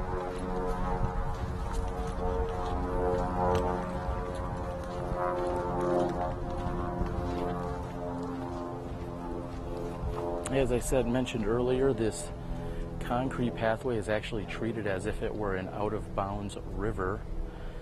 So after hitting off the tree, Jeff's shot had effectively gone OB straight into that river. Here's Kyle Ekman.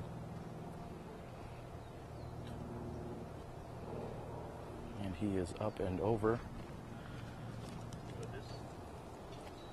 So Jeff is going to mark it where he was last inbounds.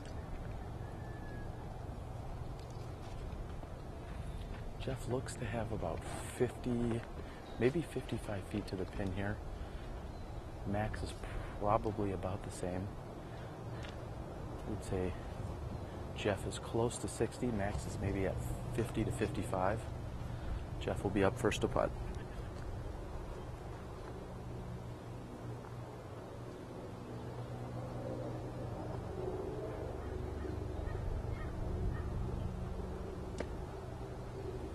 With a laser-like putt, he is just off the top of the rim.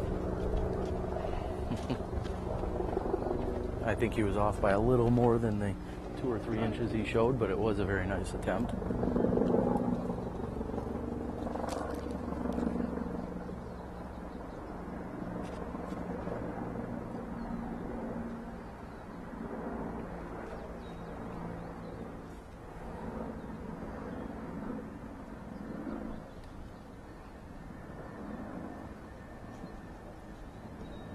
Next to putt from at least 50, maybe 55 feet here is Max Nichols.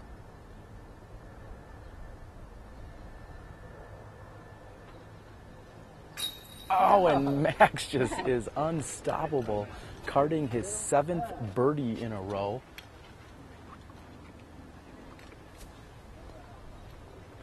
Very nice shot by Max, getting some love from the rest of the card. And if no one gets on board, Max is just going to take this birdie train all the way to town. Very nice by Max Nichols. This is going to be Jeff for what will be his penalty 4, as they would call it. He will effectively throw 3 shots, plus then card the penalty. That's if he makes this.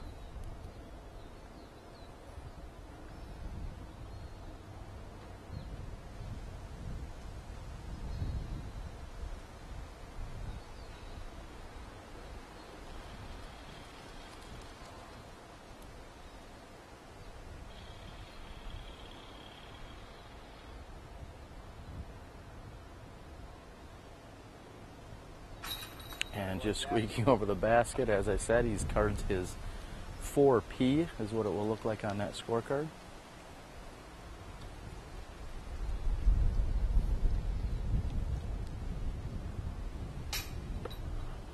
And Andy is off the top of the rim. Andy will also be carding a 4.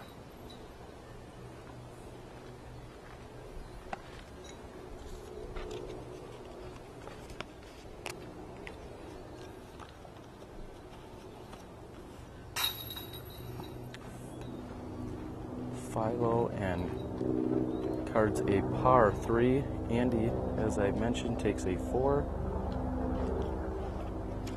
This is Kyle Ekman for his 3.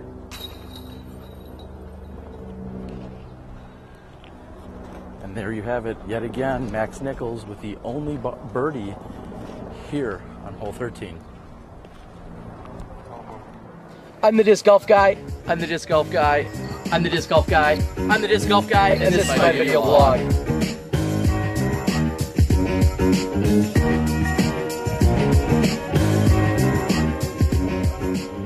I'm the disc golf guy, and this is my video blog. Today we are at the 19th hole pro shop here in Sylmar, California. I'm joined by one of the legacy co-owners in Steve Rico. Steve, we're talking new discs today. What do you got for us? Well, we'll start with the Bandit first. It's a Speed 9 driver that we just came out with. It's great for like low flip-up shots. You can throw and bend it around corners, throw rollers with it. Really neutral disc. It's very fast, has a lot of glide, and I think the whole world's going to really like it. Yeah, I saw you throwing in the field as they're watching. There's a lot of things that you can do with it. And if you have too much power, maybe you just need to lay off it a little bit, but you can really control it to do whatever you want. Yeah, I throw it mainly with a fan grip, so I'm not powering it over too much, but it's really nice for like flip-up shots, you know, through the woods. And like I said, you can throw long rollers with it. It's got a lot of glide, so I know a lot of people really like the glide that it has. Good. And now we're going to move on to a little bit slower speed. We're moving over to the gauge, and I say slower, but not by much. Tell us all about that. It's our newest mid-range out. It's really nice, got a good feel to it. It comes out of the hand really smooth and clean. And this disc will hold any line you put it on. You can throw it straight, you can bend it right, you can hyzer it.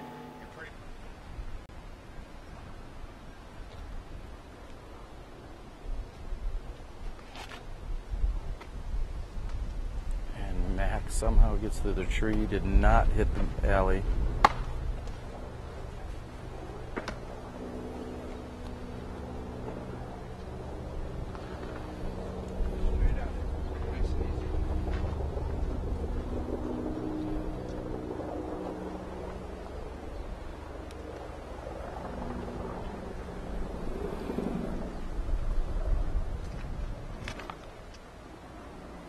Kyle Ekman throwing a beautiful shot with his putter. Going for that second ace of the round possibly. He's going to have to settle maybe for a birdie opportunity.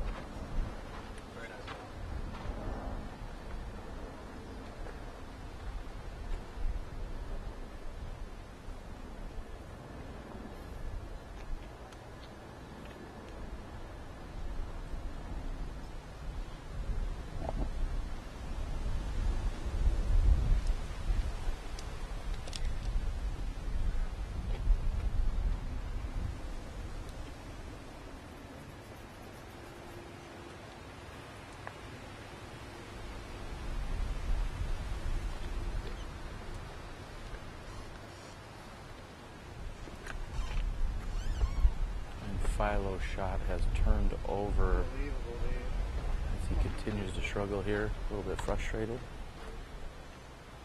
Andy on the tee fourth.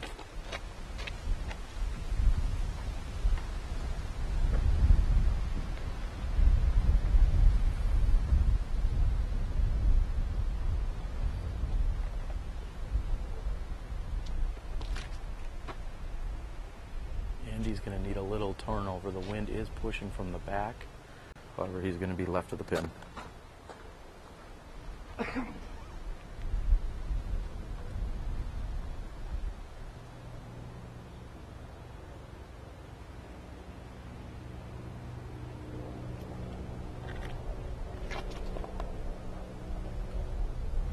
Throwing his favorite disc, the Super Rock, is Jeff Yunker. There's your tee shots on hole 14. Max Nichols has managed to put himself up there yet again. We'll see if he can convert. This may be the longest birdie opportunities he's given himself yet today. He is on a 7-hole birdie string and is doing very well. Hope you're enjoying the live coverage. This is the 2014 Sylmar Open second round.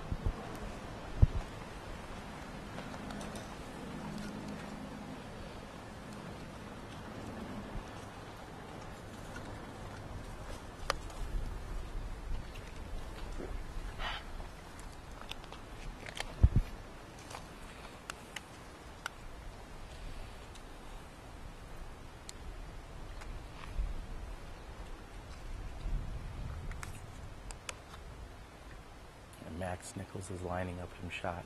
He's at least 80 to 90 feet short of this pin. And he's just going to have to settle for a par here.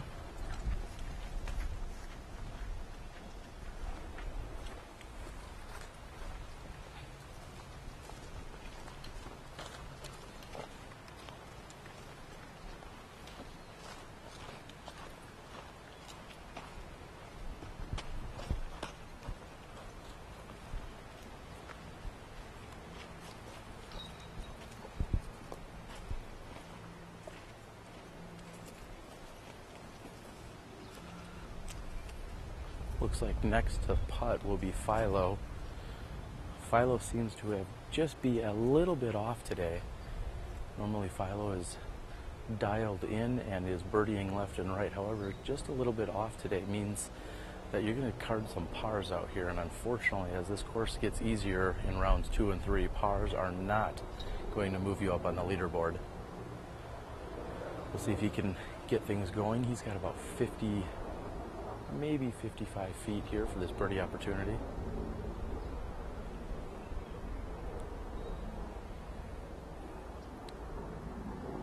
And he is just a bit short left on that opportunity.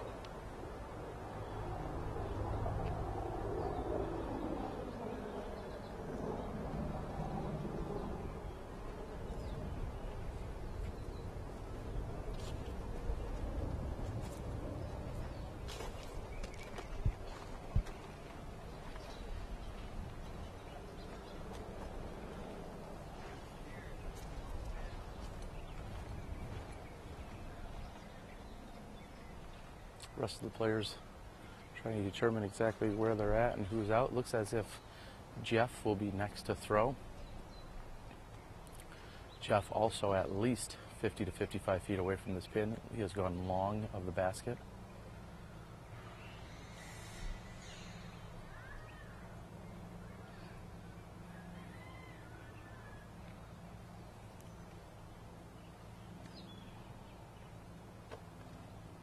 Jeff's attempt is wide and to the right. Next will be Kyle Ekman. Kyle, as smooth of a thrower as you'll find anywhere on the tour, throwing his putter off the tee.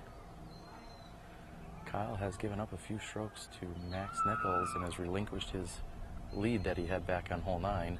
And he is just short.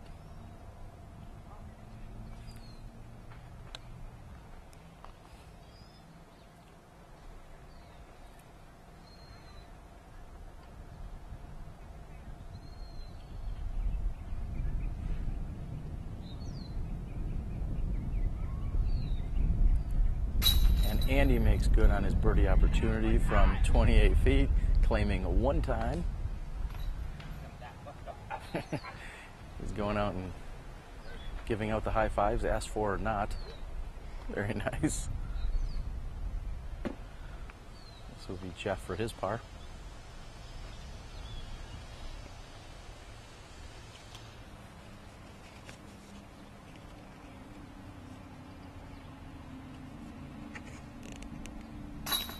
And Jeff makes good on the 3. Max Nichols will not card a birdie for the 8th time in a row.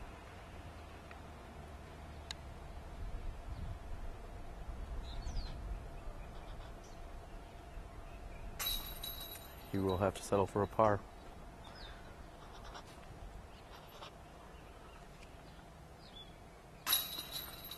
Philo also makes good on his par. We have Andy Parkinson, the only birdie 2 on this hole. The rest of the players carding par 3s. That is hole 14. Players have just 4 holes to go here in our second round. This is the 2014 second round coverage of the Sylmar Open.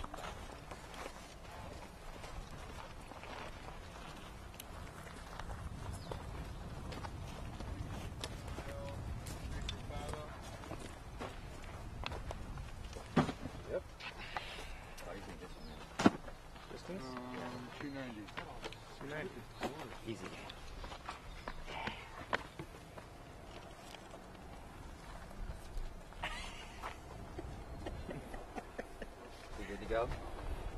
sir.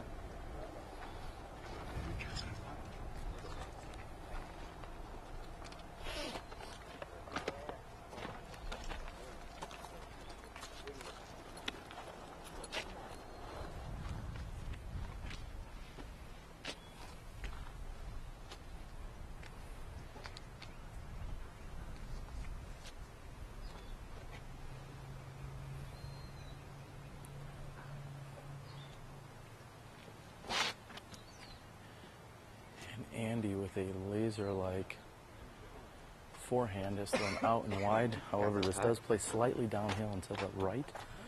Looks like he will be below the basket. This hole should set up nicely for Max and a hyzer skip shot.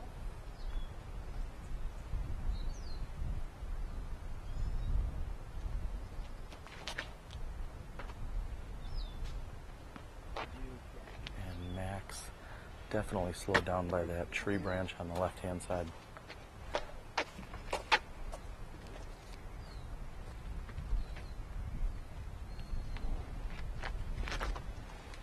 And with his trusty orange putter, Kyle Ekman, throwing what looked to be a beautiful shot, got hung up by the branches short of the basket.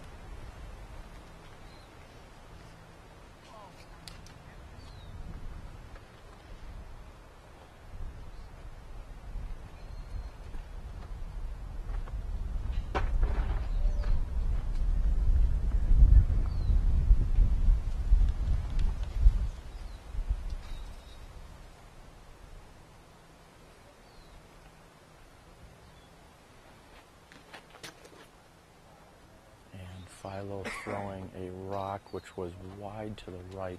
There's also a wind pushing left to right, and I believe that slightly guided him over that direction.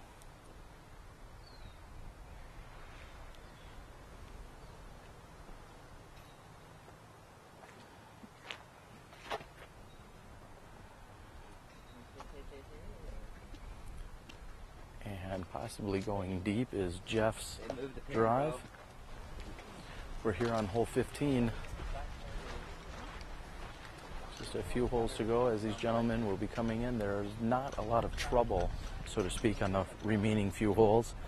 However, these guys are going to have to catch up to Max Nichols if they want any shot at staying on this leader card and coming after him during the third round.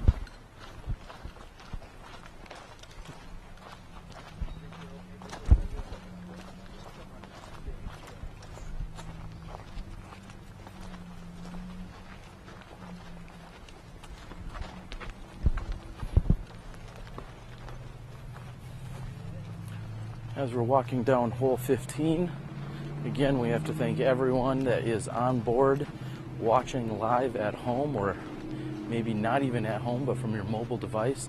Thank you to Nancy and Mike, who are out there helping promote and get the link and the rest of the coverage out there to everyone else. And again, all of our amazing sponsors in Keen, Legacy.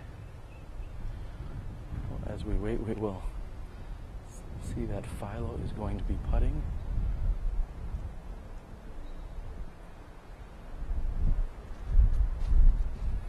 And unfortunately, Philo is going to have to settle for yet another par 3 out here.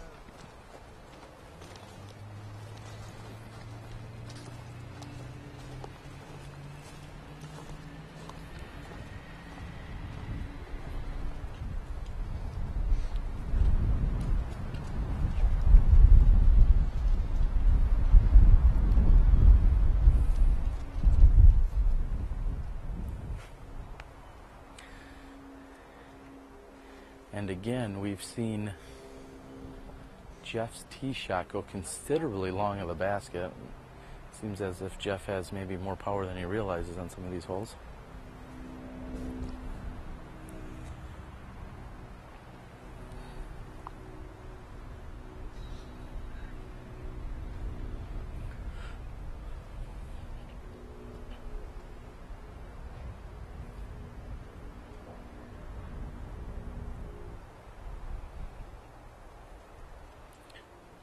Jeff is not going to have a very good look at this basket for his birdie opportunity.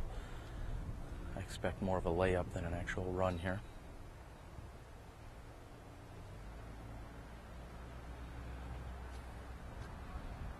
he has done just that. Looks Max Rogers will be next to throw. What Max here is doing is actually stepping off to decide how far away from the basket he is. Correction, Max Nichols, as I continue to call him Max Rogers. Either way, he is leading and is shooting phenomenal today, so I'm sure he'll be okay with that.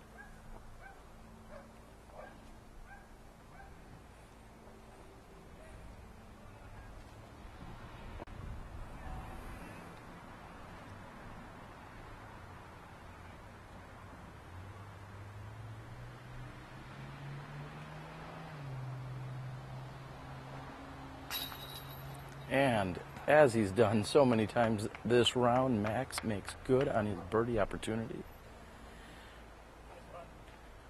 Max has now birdied 8 out of the last 9 holes. Kyle Ekman up to putt next.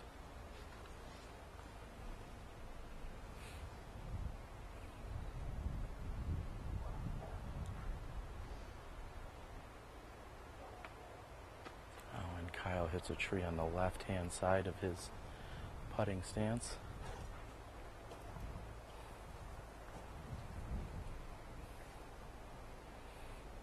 With a little less than 30 feet, Andy will have an opportunity at birdie here as well.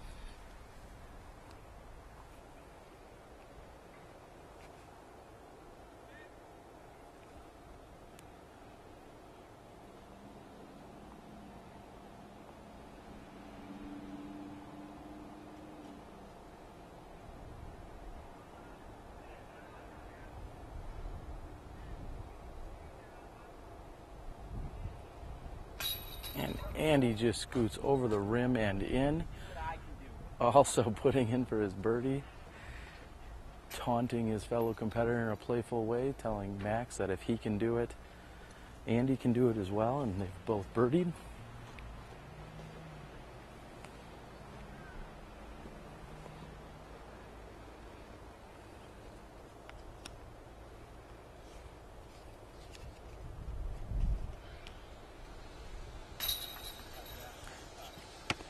Jeff is in for his par, which is what I would expect also out of both Philo and Kyle here.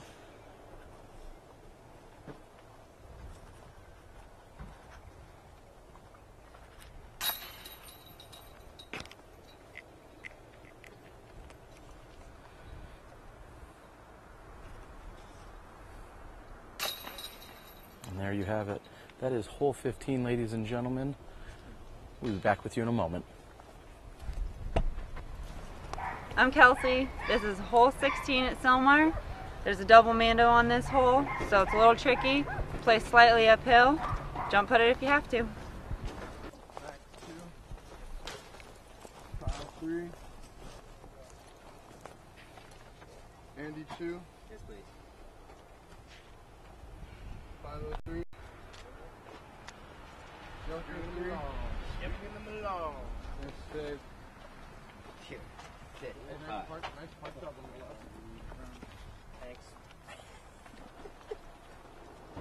Like, oh, dang it, that's gonna go way too far.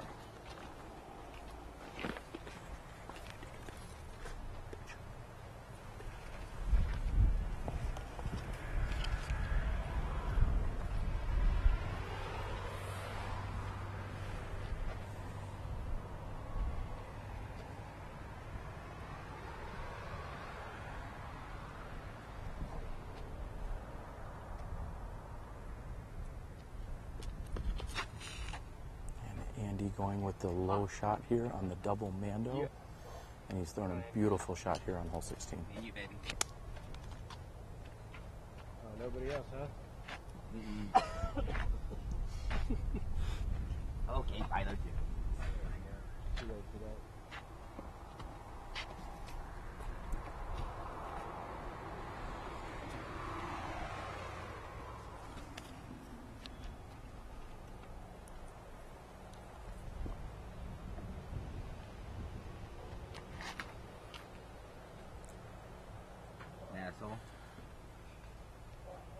Max's shot makes it through the double mandatory and finishes up and to the right.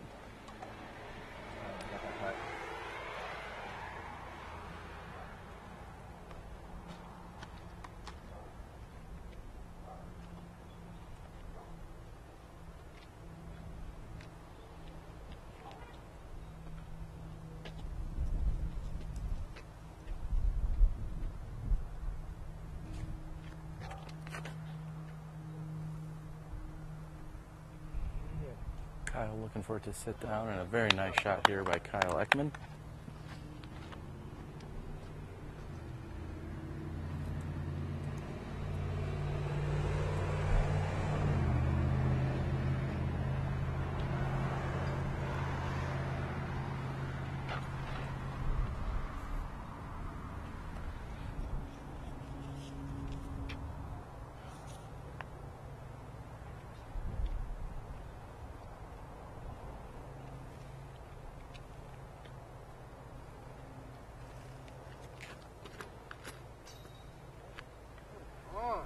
Philo's shot looks to be a little bit short and to the right. Why are you doing that stuff to me? Every shot. Over.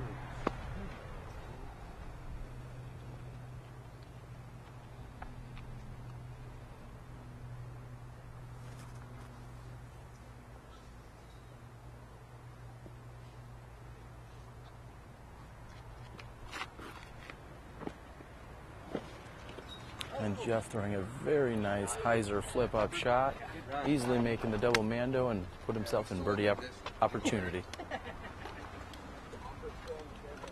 You really want my new one, don't you?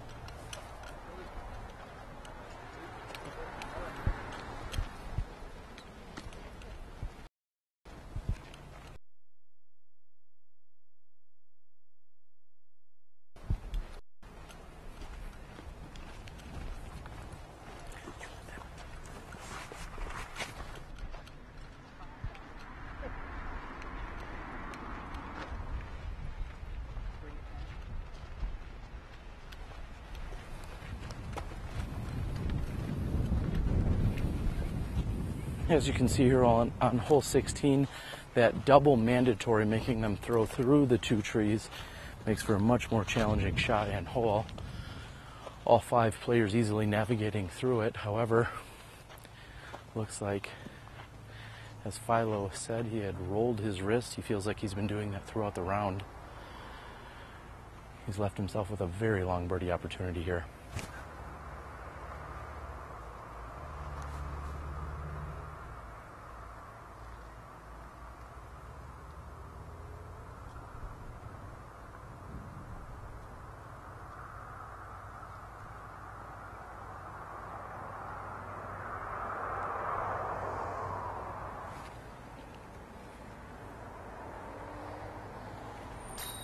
And he gets this one to stick. Very nice shot by Philo Brathwaite.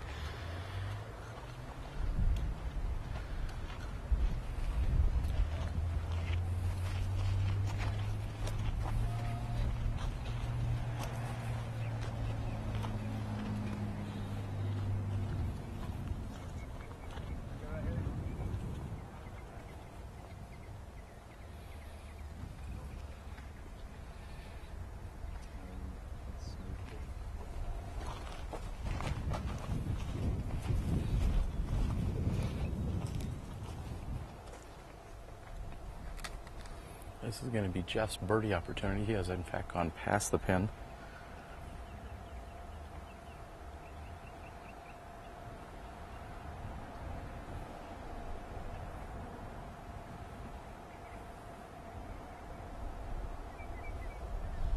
Jeff is going to reassess. Looks like he's going to go back to the putter that, I believe he's putted the previous 15 holes with this putter that he has in his hand.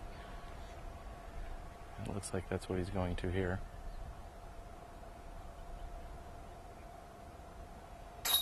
And he makes good.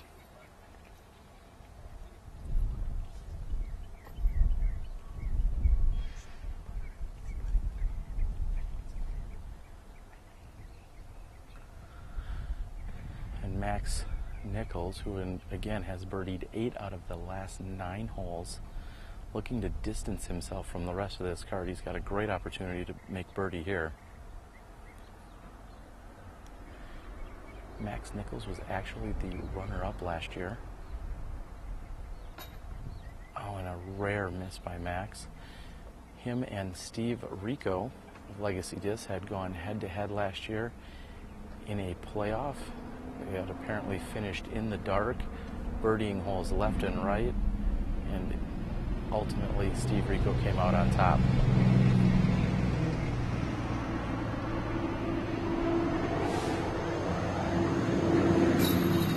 Andy makes good on his birdie opportunity. I expect Kyle to do the same, which would leave us with Kyle, Andy, and Philo with birdie twos. Max and Jeff, I apologize, Jeff actually carded a birdie two as well. So a little role reversal, I should say. Max with the only par here on hole 16. The rest of the card taking birdie twos. I'm AJ Risley. This is hole 17 at Sylmar, and this is another uphill hole, so it's always going to look a little shorter than it actually is. What I like to do is try to overthrow this hole, just because it's so far uphill. So I'm going to take one of my fast flippy discs, grip it and rip it.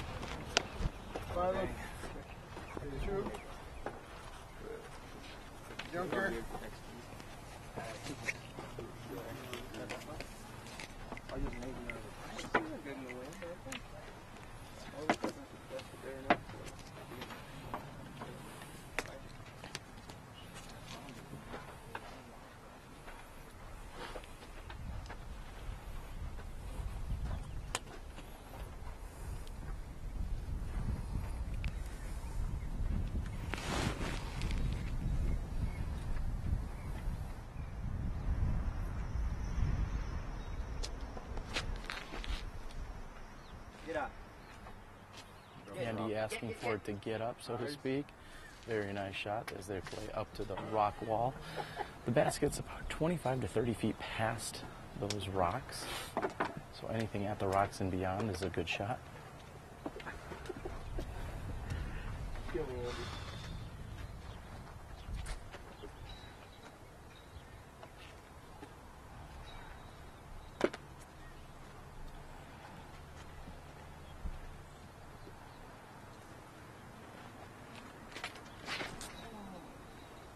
And Kyle Ekman looks as if he has released a little bit early, looking for that to sit down. It looks like he'll still be in bounds.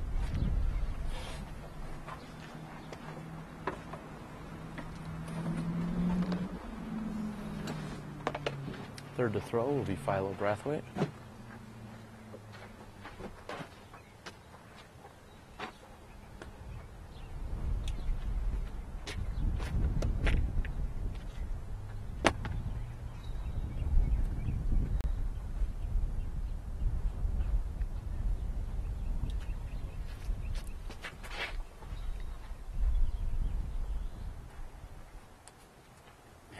Philo is short of the rocks. It looks like he just simply underthrew that one.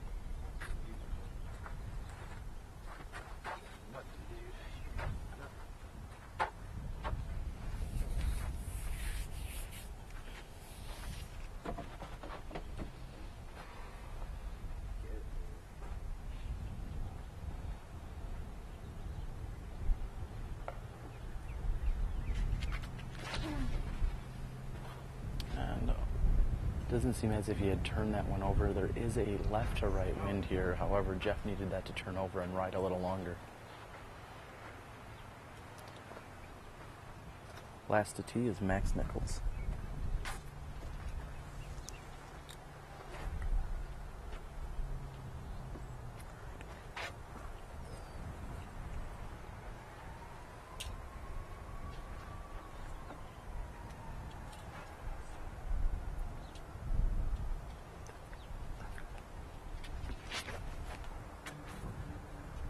Max Nichols has ripped a drive right up to the rocks.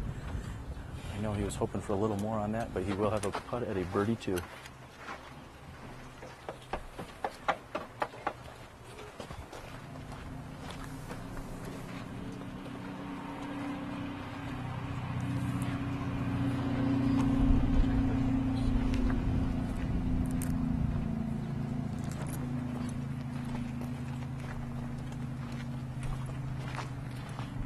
And there you have it. As we said, we have just 3 holes remaining, 16, 17, and 18 here of our second round at the 2014 Sylmar Open.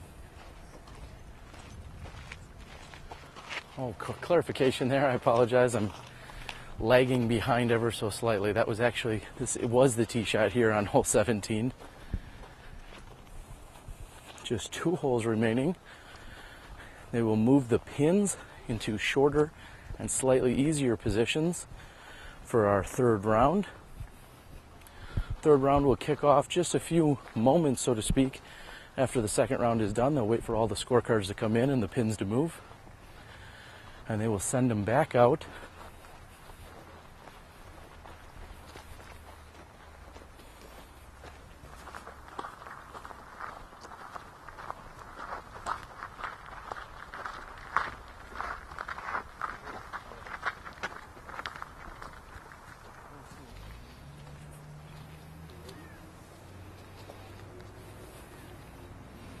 Getting a clarification as to who is out. Looks like Kyle Ekman will be putting first.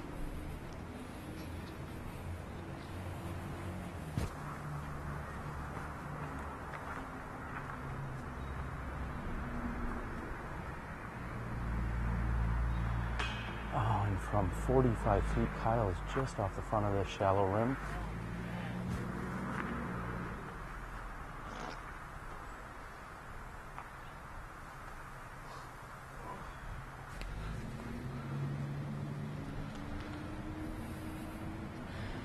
And going at least 40 to 45 feet long was Andy's drive.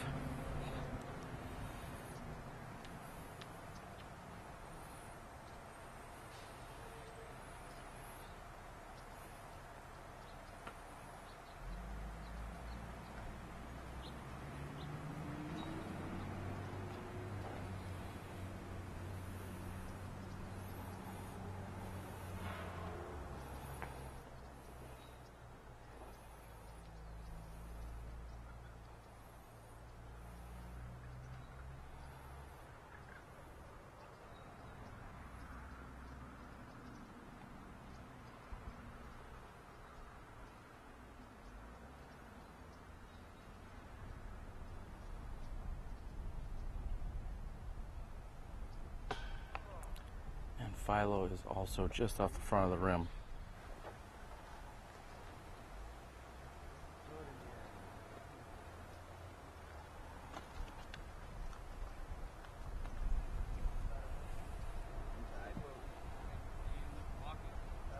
Looks as if Jeff and Max are discussing who might be out.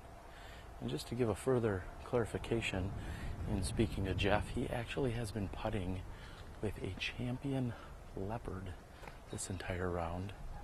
That is in fact the flag dyed disc that you've seen him putt virtually every hole with. Looks like now he has switched it up to an XD.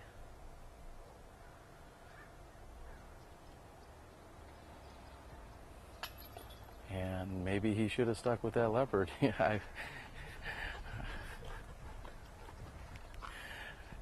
Jeff has been putting incredibly well, so that was somewhat surprising to see him switch it up on that putt. This is Max Nichols going for his birdie opportunity.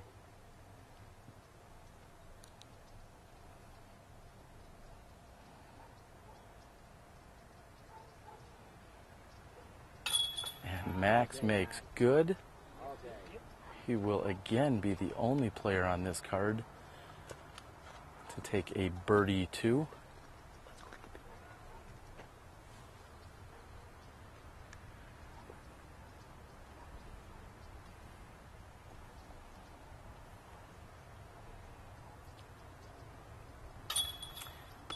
Andy puts in for his par, as I will expect the rest of the group to do.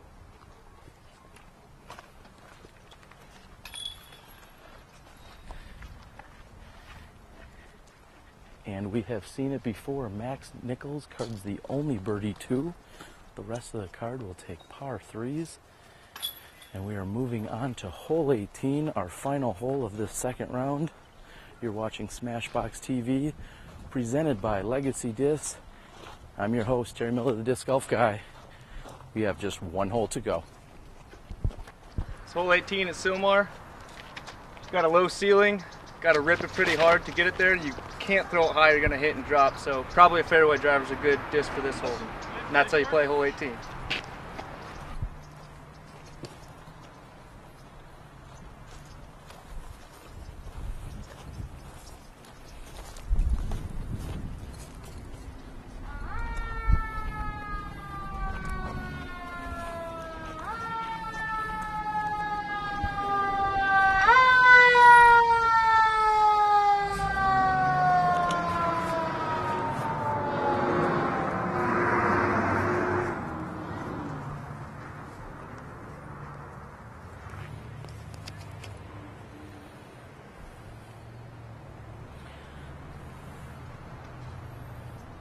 Welcome everyone. We are here on hole 18, which will be our final round, our final hole on our second round.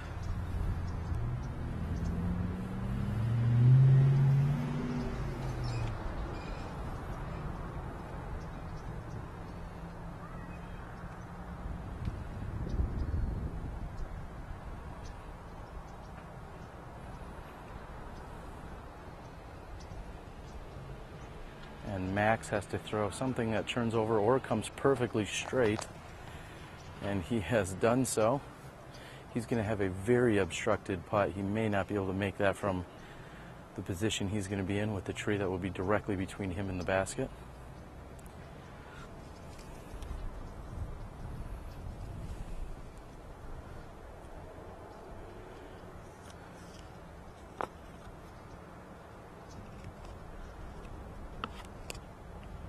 This hole sets up very nicely for a right-handed backhand player. Unfortunately, it looks as if Andy has hit a tree on the right-hand side of the fairway.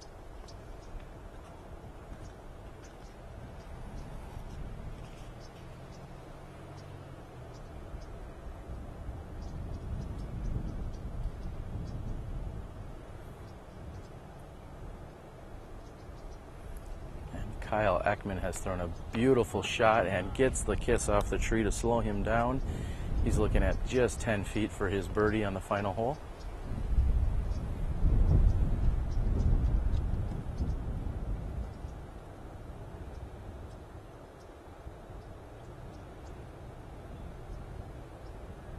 I expect a low laser-like shot from Philo here. He has done just that. Unfortunately, he did not put enough on it. He's going to be at least 35 feet short of the pin.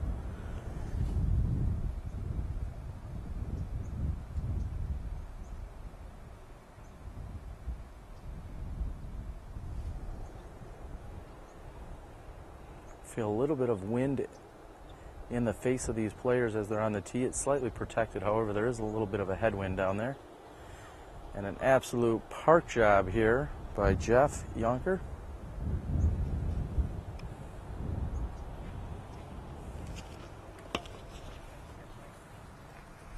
As I mentioned, immediately following this round, the players will regroup for just a few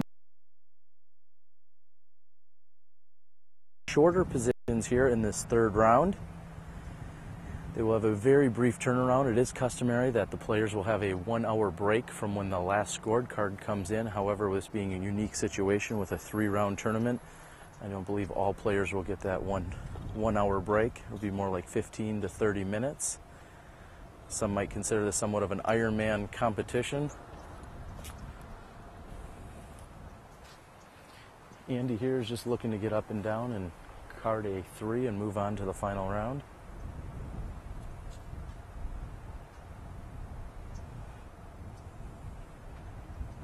And he throws a nice shot to within 5 feet of the pin.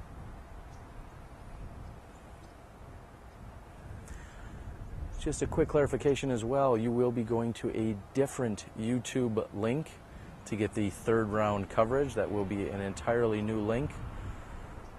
Look for that immediately following this round. It already has been published. However, it will be a new link to view the entire third round. We hope you're enjoying the coverage here. This our first run broadcast by SmashBoxx. We have Philo Brathwaite for birdie.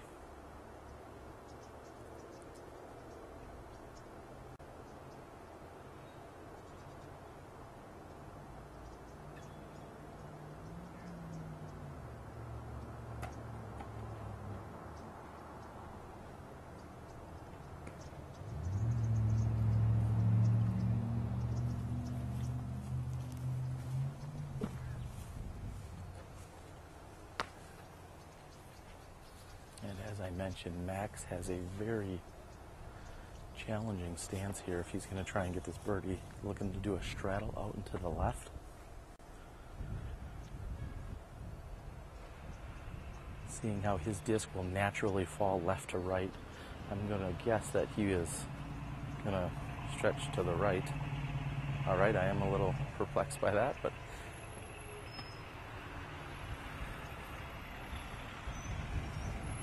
all right, it looks like as if he will be stretching to the left here.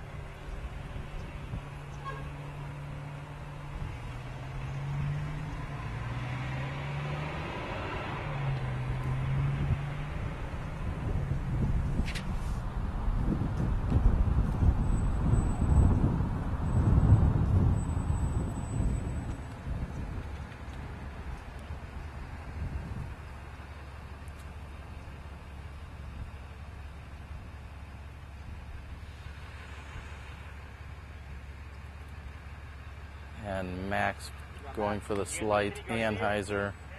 That is not going to work for him. Max is just going to have to card a great round and move in. Kyle Ekman has just 10 feet left for his birdie opportunity.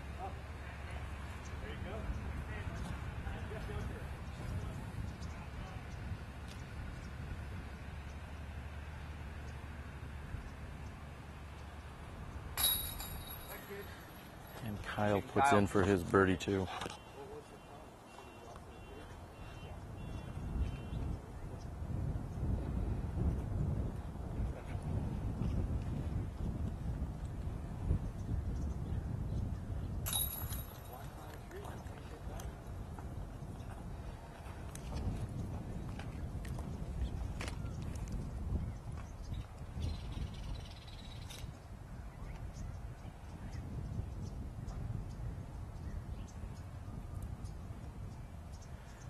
And back with his trusty Leopard. Jeff puts in for his par 3.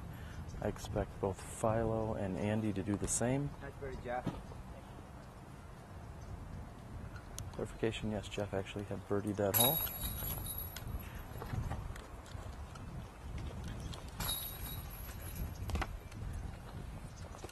And in just a few minutes, we're going to watch these players add up their scorecards. Maybe we can grab a quick moment with Max Nichols, who will be leading the event. Yeah, big shout out to Visalia 559, Central Valley Series, all the Visalia homies, everybody in the valley. What up? Hope you guys are enjoying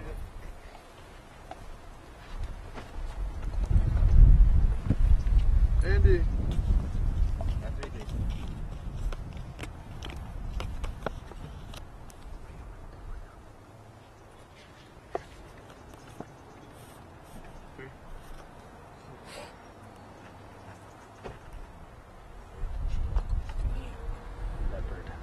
Good.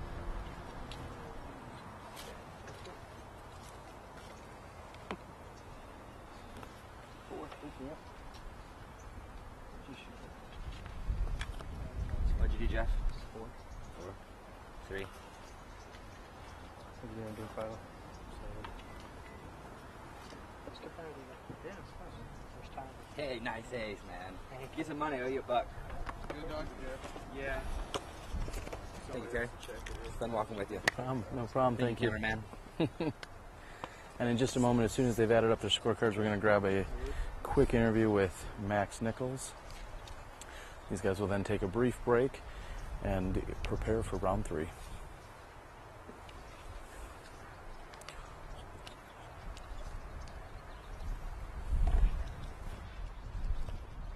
As they do that, if their scorecards check out with mine, I'm going to go ahead and read off what I have for the scores. We have Max Nichols with a 44, Kyle Ekman with a 45, Andy with a 51, and Philo and Jeff with 50s. We're going to grab Max here for a moment.